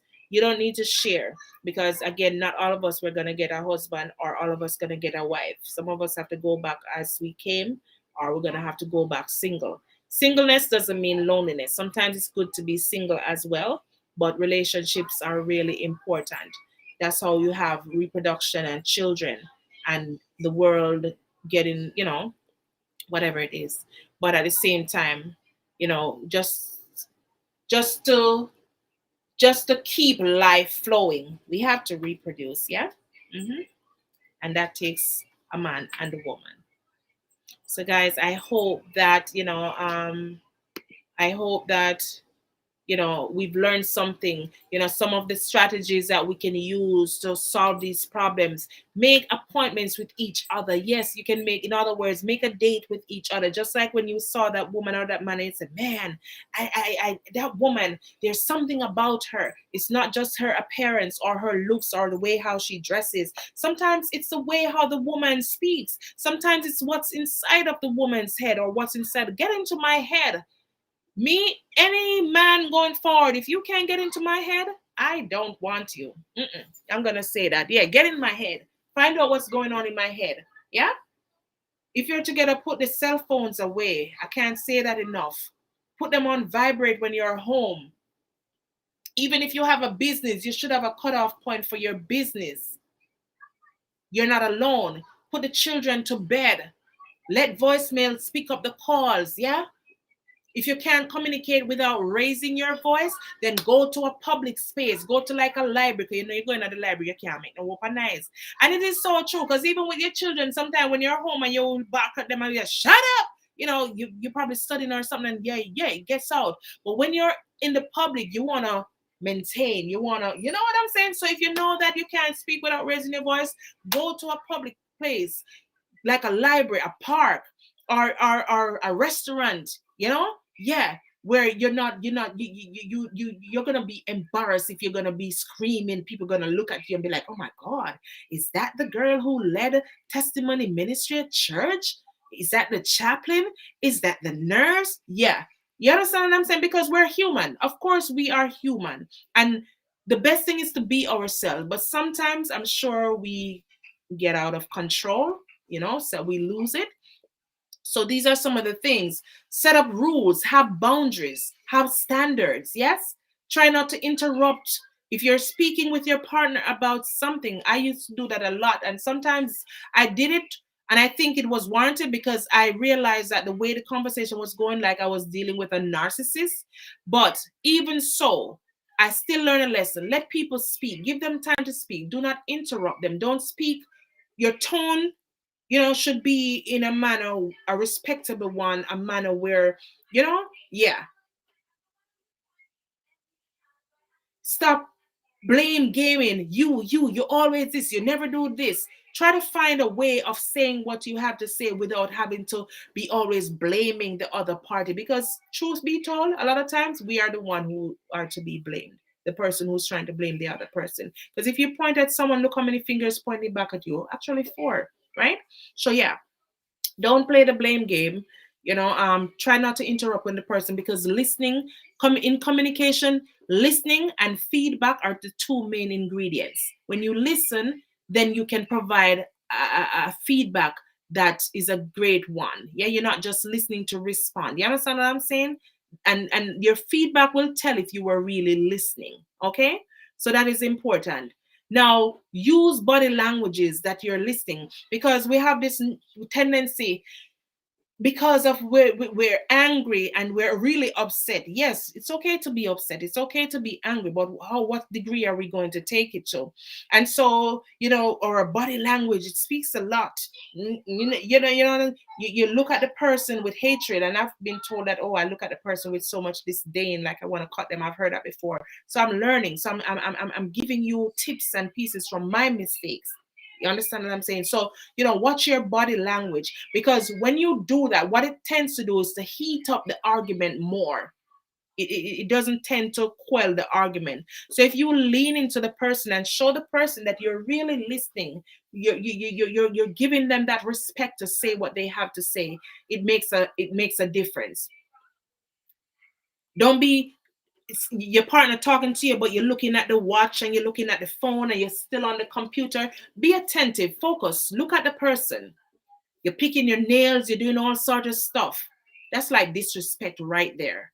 And that's only going to aggravate the person more. Think about these little things. Probably you've never done it before, but just think about what I am saying. Just like you're in an interview, nod to the person, so that the person, you don't want to interrupt, but you're nodding. So, you're letting them know that you're listening to what they're saying. Because one of the things, especially with women, we don't like to, when we're speaking with you men, that you're not listening, you're not paying any attention, you're focusing on something else. Well, that's like you're telling us, like, I don't care what you're saying. That hurts. And that's not going to solve the issue. So take heed. You understand? What you need to do sometimes is rephrase what the person says, because sometimes we can easily misconstrue what the person says and then it blows out of control. So rephrase so that what you're stating to the person was actually what the person was saying to you. That makes a better conversation and confirmation, right? And you get what the person really meant. You're not misunderstanding the person, and there's no miscommunication there. Okay? So learn from, these are some strategies that you can use to solve. You plan together, make plans, suggestions. You understand what I'm saying? Yeah. Sometimes get away from the children. Have someone who you can leave the children with. Spend time with each other. And like I said, sometimes it doesn't necessarily have to involve money, because one of the quickest things we already say, oh, man, I have no money. You don't need money. Go to a park together. Go to the beach together. As long as you have gas, or sometimes you can probably walk. You probably live near the beach. Probably you live near a park. Go play together. Play some tennis or whatever. Walk, jog together, ride a bicycle together, whatever. Just go. Take a quickie. Y'all know what I mean when I say take a quickie. Yeah, yeah, things like those. I hope that you're listening to me. Yeah, before you go to work, take a quickie. Yeah. So that you leave that impression in your partner's head that, my God, this morning I will never forget that. Yeah. Least expected. You understand what I'm saying? Stuff like that. Don't be afraid. You're an adult. Yes, you're in a relationship. You're considered an adult. You're supposed to be mature. Yes, it's okay to take the control sometimes. And when I say control, not controlling, but as I saw one of the readers mention earlier tonight, is that she likes to start a show. It's okay for us women to take control too. We don't have to wait for the man for, make an approach. Men love that. Whether you're a pastor or not. Yeah? Learn what truly turns on your partner. Write little notes, leave little notes, play the game. As I said, keep your house clean. Sometimes change around the house. Your husband come home and say, but weird. My God, you change up the room. Make sure they come in. Listen, I remember when I used to live with men, the place nice and clean, stuff like that. Men, like, no matter how nasty a man be, they like cleanness. They like cleanliness. They do. All of these things are important in a relationship. You heard the first caller. It was a family issue where family was taking control of their relationship and it didn't work out. All of 23 years, right? We don't want to waste all of 23 years. But again, if we have to, for peace of mind and for happiness, for joy, then hey. But we have to try to avoid these things, okay? We have to try to avoid these things. Okay? So let's avoid these things before problem come. If we're having sexual relationship, let's figure out what's the issue and try to resolve it. Stay healthy. Don't live a sedentary lifestyle where you get up every day, you're sitting on the couch, you're just popping popcorn and you're drinking sodas, no water in your system and all these things. You got to do something. You got to do something. If it's strenuous on one partner working and they're complaining, try to get a job. Say, honey, what do you want me to do? You want me to? Because I know some partners, they like when their wives be housewives and be only housewives. They don't want their wives to work. But you have some women, they don't want to just sit. They want independence too. Yes, and that's why when I say independence like this, they want autonomy. They want to feel like it is to go and work. They feel like the man alone, even though that man may be wealthy, they want to go feel what it is like to work. So we can't be too selfish. We can't be too hard and fast. It's okay. Let her go work. You'll have a happy home, a happy wife, a happy life, right?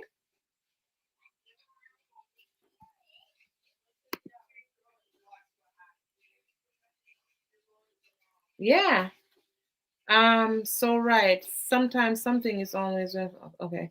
That right, give yourself some time and know who you are. Yeah, sometimes too we take time out, for ourselves in a relationship, but the time out for yourself is just to reflect and to see how you're doing, and how you're giving, is there room for improvement? There's always room for improvement. You understand what I'm saying? So it's okay to take time out for yourself as well, because you don't want to bore the relationship. You don't want to bore the relationship. Always think of something creative. Come up with grand ideas. Come up with business ideas together. Be your own bosses. That can probably alleviate the stress you're having to work for people 9 to 5. You're always away, or the job that you do, you're away from the house for 6 months. You probably want to change that after a while. Like I said, compromise. You have to learn to compromise.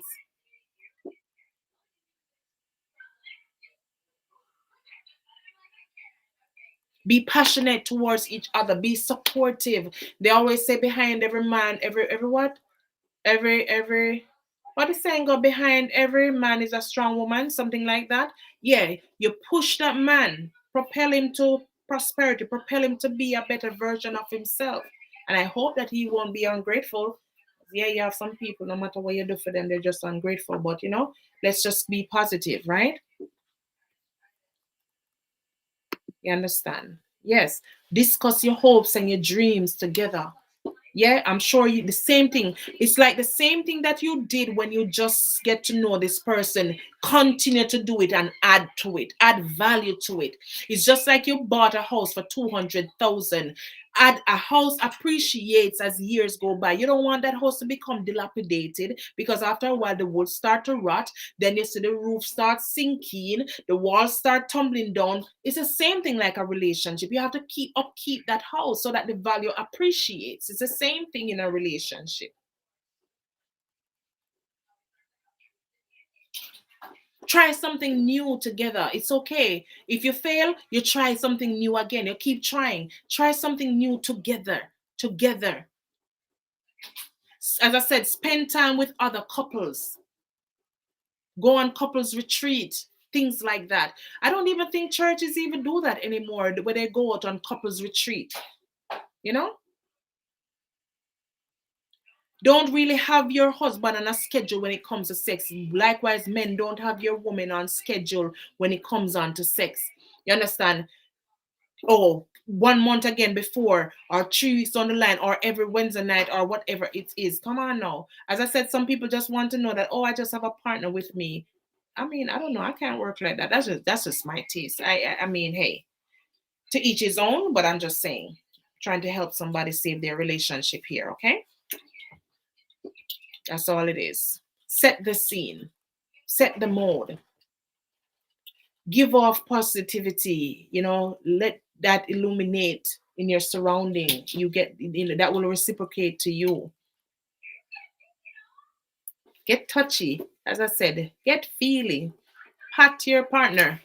Pat your partner. Say thank you. Wow, how can I forget that? Say thank you, please. Stuff, little stuff like these, the basic stuff makes a difference, a big difference.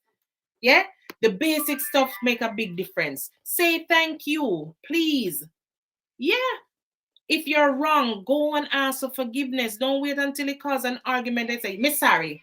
No, go genuinely and humbly and say, "You know what? I have wronged you. I am terribly sorry. I'm sorry from my heart. I won't do it again." And make sure that when you say it, you truly mean what you say. That will be more acceptable than if the person have to come to you and then it's in an argument and say, "Me sorry, man. I make you go on so." No. You understand what I'm saying? Because we have flaws and we do error. We're not perfect, but it's how we do. Please, guys, let your relationships work. You don't need to stray.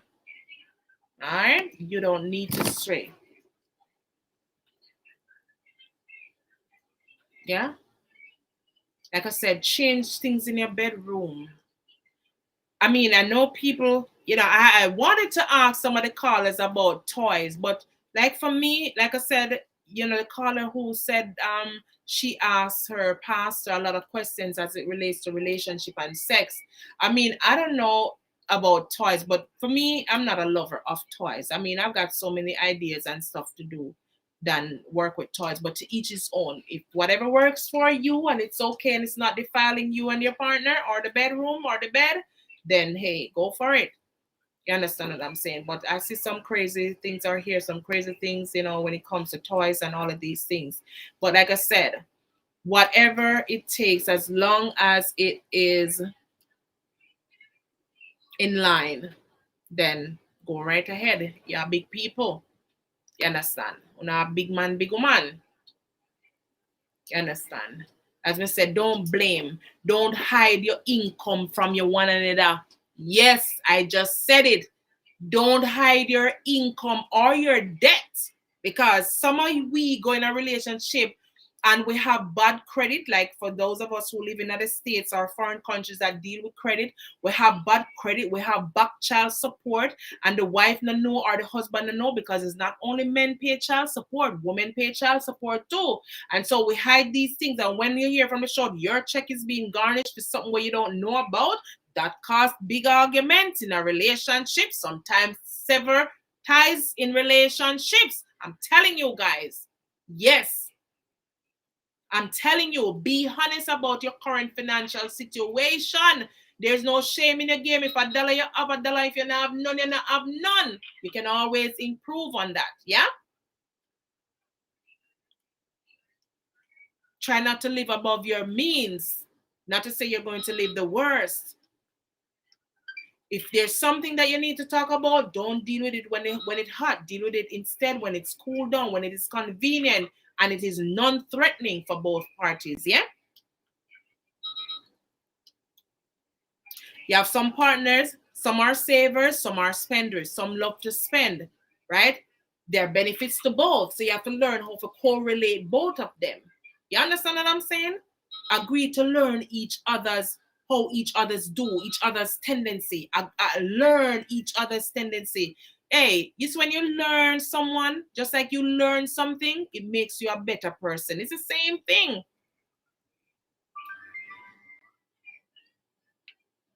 Make budgets. So if you know that something is not within your budget, you leave it alone. Or if you make a budget and it did not include it, you leave it alone. Don't put pressure on one party unnecessarily, yeah? Decide who will take responsibility of certain things, chores or bills in the house. You know, are you going to do them? And I believe that 50-50 goes well. 100% 50-50. 100% 50-50. Do you understand what I mean by that? Each person brings their 100% 50-50. Half and half. You get what I'm saying? 100% 50-50. All right? Yeah. Share this live, please. Share the live, share the live, share with your group, your Facebook, WhatsApp, because somebody else out there needs to hear this tonight. Too many relationships out there, we're just keeping this to ourselves. Too many relationships on the verge of breaking up, on the verge of being broken and no repair, and when some of them can be repaired. What are your long-term goals, short-term goals? Is it okay to have individual goals? These are questions you want to sit and, talk with your partner about. You should have family goals, not just individual goals, because if it's mostly individual goals, then that's going to tell you that, something is fishy right there. Yeah? Something is fishy right there. You understand? Sometimes we have parents, because sometimes we are considered the sandwich children. What does that mean? I learned this in nursing school. A sandwich child is a middle-aged person who has to be caring for their children and has to be caring for their parents. So if that is a situation, when you have a partner now and you're in a relationship, that can also be a burden to your relationship. So you have to make your partner know all of these things and make them feel comfortable. You understand? So you talk about caring for your parents as well, because, your parents are getting up in age, they're aging, and, what are the appropriate plans as it relates to even your finances? Because one partner want to know, say, him alone at work, and then he has to be spending. So all of these things we have to discuss when we are dating. It might not come out. You're not going to sit down and say, but when you conversate, when you talk with someone and you express yourself, that's how you're going to learn these things. And sometimes, of course, we have to ask specific questions. Nothing is wrong with that. Yeah? Instead of struggling, why you want to struggle? You have chores in the house. You alone don't have to do it, even though sometimes we women would like to do certain things. Like you hear the caller said, she likes to clean and have the house her way. But sometimes get the man's input too. He probably like to say, something at a particular spot, or him have an idea too. It's okay to include them. Be open to solutions. You got to be open. You can't be just closed and just one way and be like you have OCD. You know what I'm saying? No. Those things cause problem. Make your relationship a priority, not an option. Make your relationship a priority and not an option. Spice and spruce up your spouse with spontaneity. That's what we're speaking about tonight. Yeah? Or this day. Be fear. Yeah? Fear. Not F-E-A-R, but F-A-I-R. Be fear. Yeah? If you find her, keep her. If you find him, keep him. Make it last. Because some of us, we have some gold spoon. We hear the saying, so we have gold spoon in our mouth and we never know the use of it until we lose it. Cow never know the use of tail until him lose it. So don't make fun of yourself and act like you're a child. You're grown people, act mature. Live an exemplary life, especially if you have children, okay? We want better men and better women in this world today. It makes a better place. Less stress. Yeah. I mean, we might not be able to eradicate all the stress, but less stress when you have happy people. All right? So make your relationship a priority. Make your partner a priority. You said I do. You took that vow. So make it work. You know? Think always on positive things that are pure, things that are true, that are lovely. All right? And make it work. If you're in a relationship, like you hear the caller said, that's what I like when the man them call, especially, yeah. I really like to hear from the men. I like to hear from everybody, women, but I love, because most times men, you don't get things out of men that easily. We women will love chat and we love yap and we talk. But the men are more reserved. They're more observant. But I love when they call into this program and they speak. I love that. Yeah. If you want to keep your love life going, make your relationship that focal point. Don't forget that God should be in the center to pray. A family that prays together stays together. Prayer is very important. I don't care what nobody says. Prayer is also important. Do the things that you did when you just meet each other, like I said, and add value. Add value to your relationship. Show appreciation. Compliment each other. No make a man a fair compliment your woman on the street because she go start to look to the man for compliment every day. Yeah? Contact each other throughout the day that you're away from each other. Don't make the day pass and she say, hold on, may I try calling from man and I can't get the man, he not even call me back. No, those things cause problems. Those things will arouse problems, issues. Show interest. Because you hear the saying, say a man will find time for what he wants to find time for. Likewise, a woman. Please don't forget. Respect one another. Let your partner know that he or she matters. We like to hear that. Men like to hear that. Women like to hear that. Trust me, if you've not been doing any of these things, just try them and see what difference they make. All right? Try them. Put God first. Try them. Break free from a toxic routine. And don't let anyone tell you that the longer you're in a relationship, it becomes a routine. No, break free from a toxic routine and make it work. Because you love that person in the get-go. You still love that person. It's just the things that they're doing that you don't love. So don't fool yourself. Okay? Make an effort. Lessen anger. Be more calm. Be calmer. Yeah? Look at underlying issues. Don't just jump to conclusion.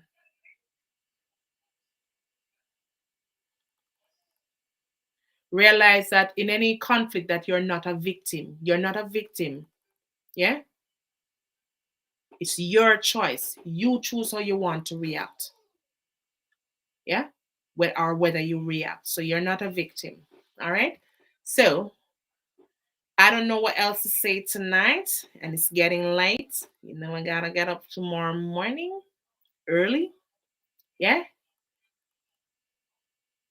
And also apologize. Don't forget to apologize. I think I said that before, but I said that when you're wrong, don't be wrong and strong. Apologize. Don't wait for an argument to start.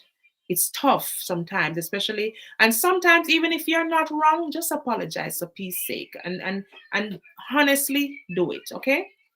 Watch how things will turn into something wonderful, something that you thought would never work. Yeah? It can work.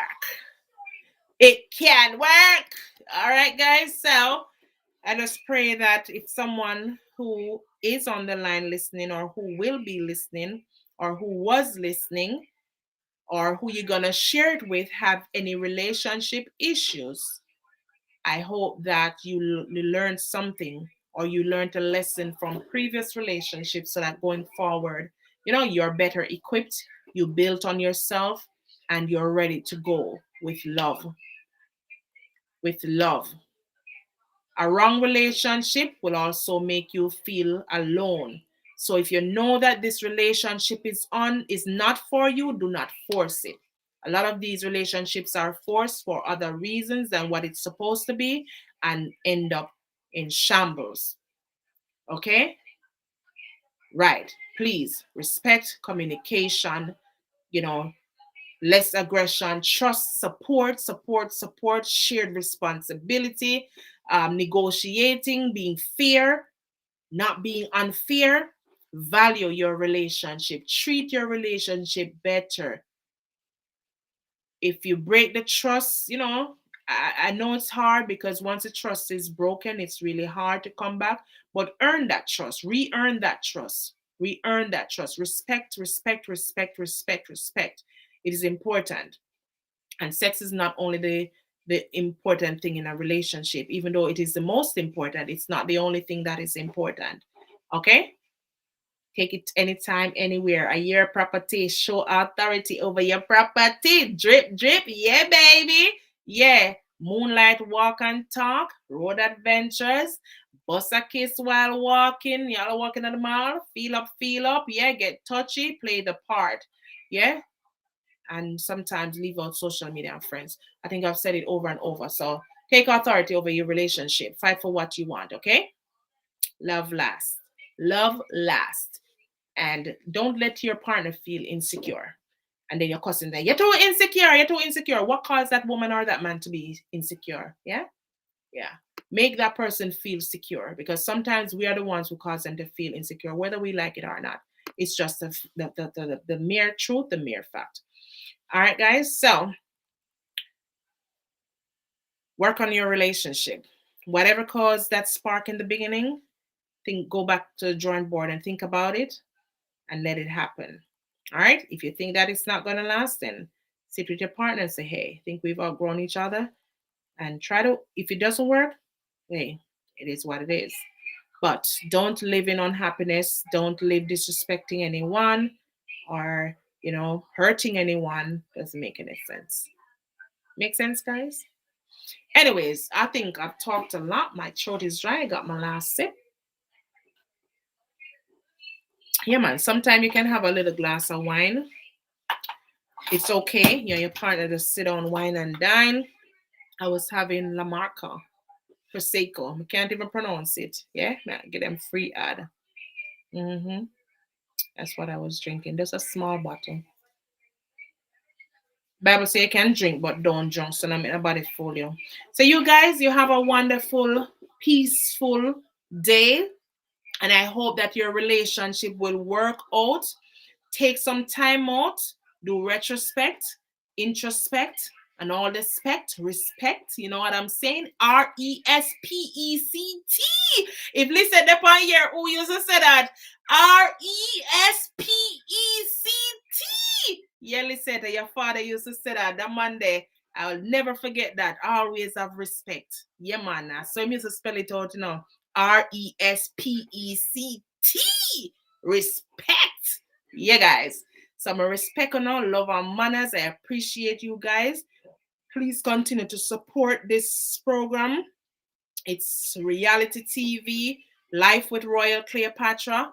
Share, let everybody know about this. That's how the word is going to get out.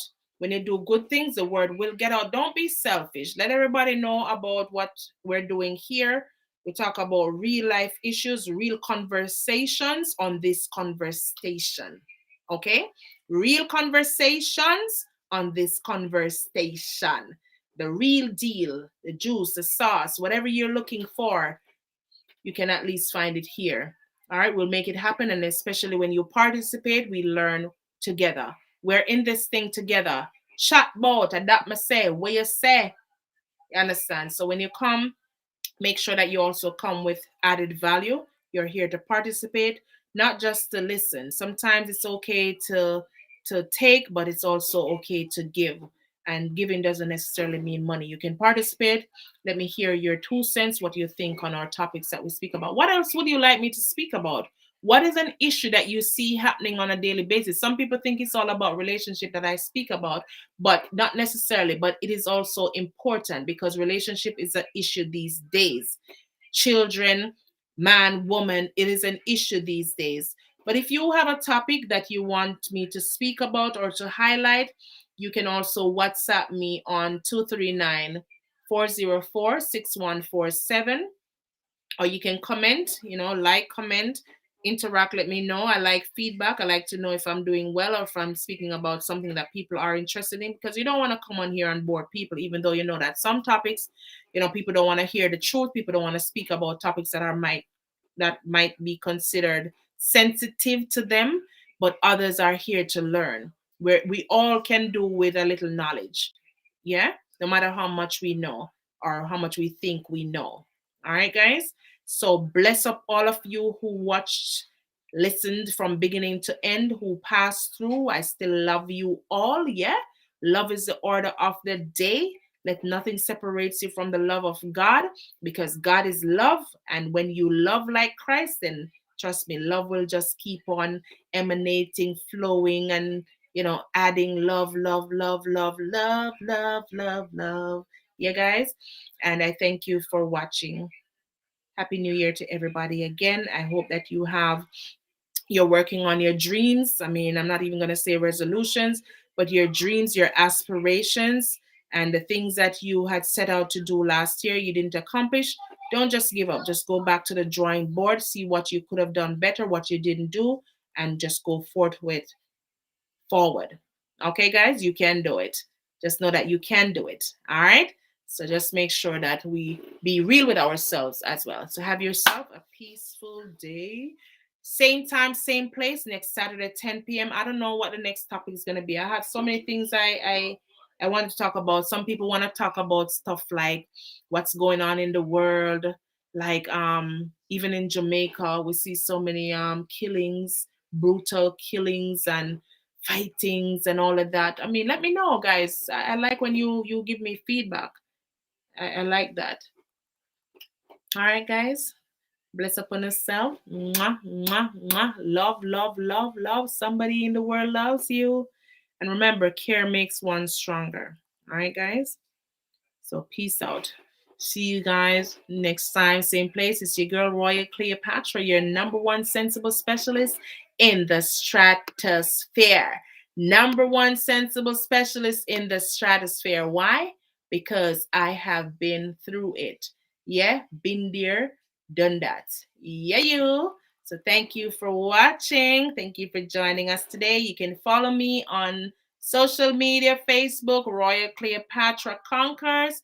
My Twitter, Cleopatra Coward, which is my real name. YouTube, right here, live with Royal Cleopatra. You understand? So thank you so much, guys. I appreciate you. I am not ungrateful. I'm most grateful. So just listen to this and I'll take you out with this right here. Yeah, roll up, pull up on the new chill spot, Saturday Night Live with your number one sensible specialist. Chat about, and that's it say. What you say? Meet her up there, live with Royal Cleopatra. She'll chat about a whole heap of things. Yeah, health, wealth, lifestyle. Yeah, man. She'll go put in a little sense of humor in it and talk about the Almighty God. Meet her up there, Royal Cleopatra, Saturday Night Live. Car. Jean, June and Sharon, them say that them love it. That's what they say, yeah. Saturday Night Live, Royal Cleopatra, meet her up there. Boom. That you never have said.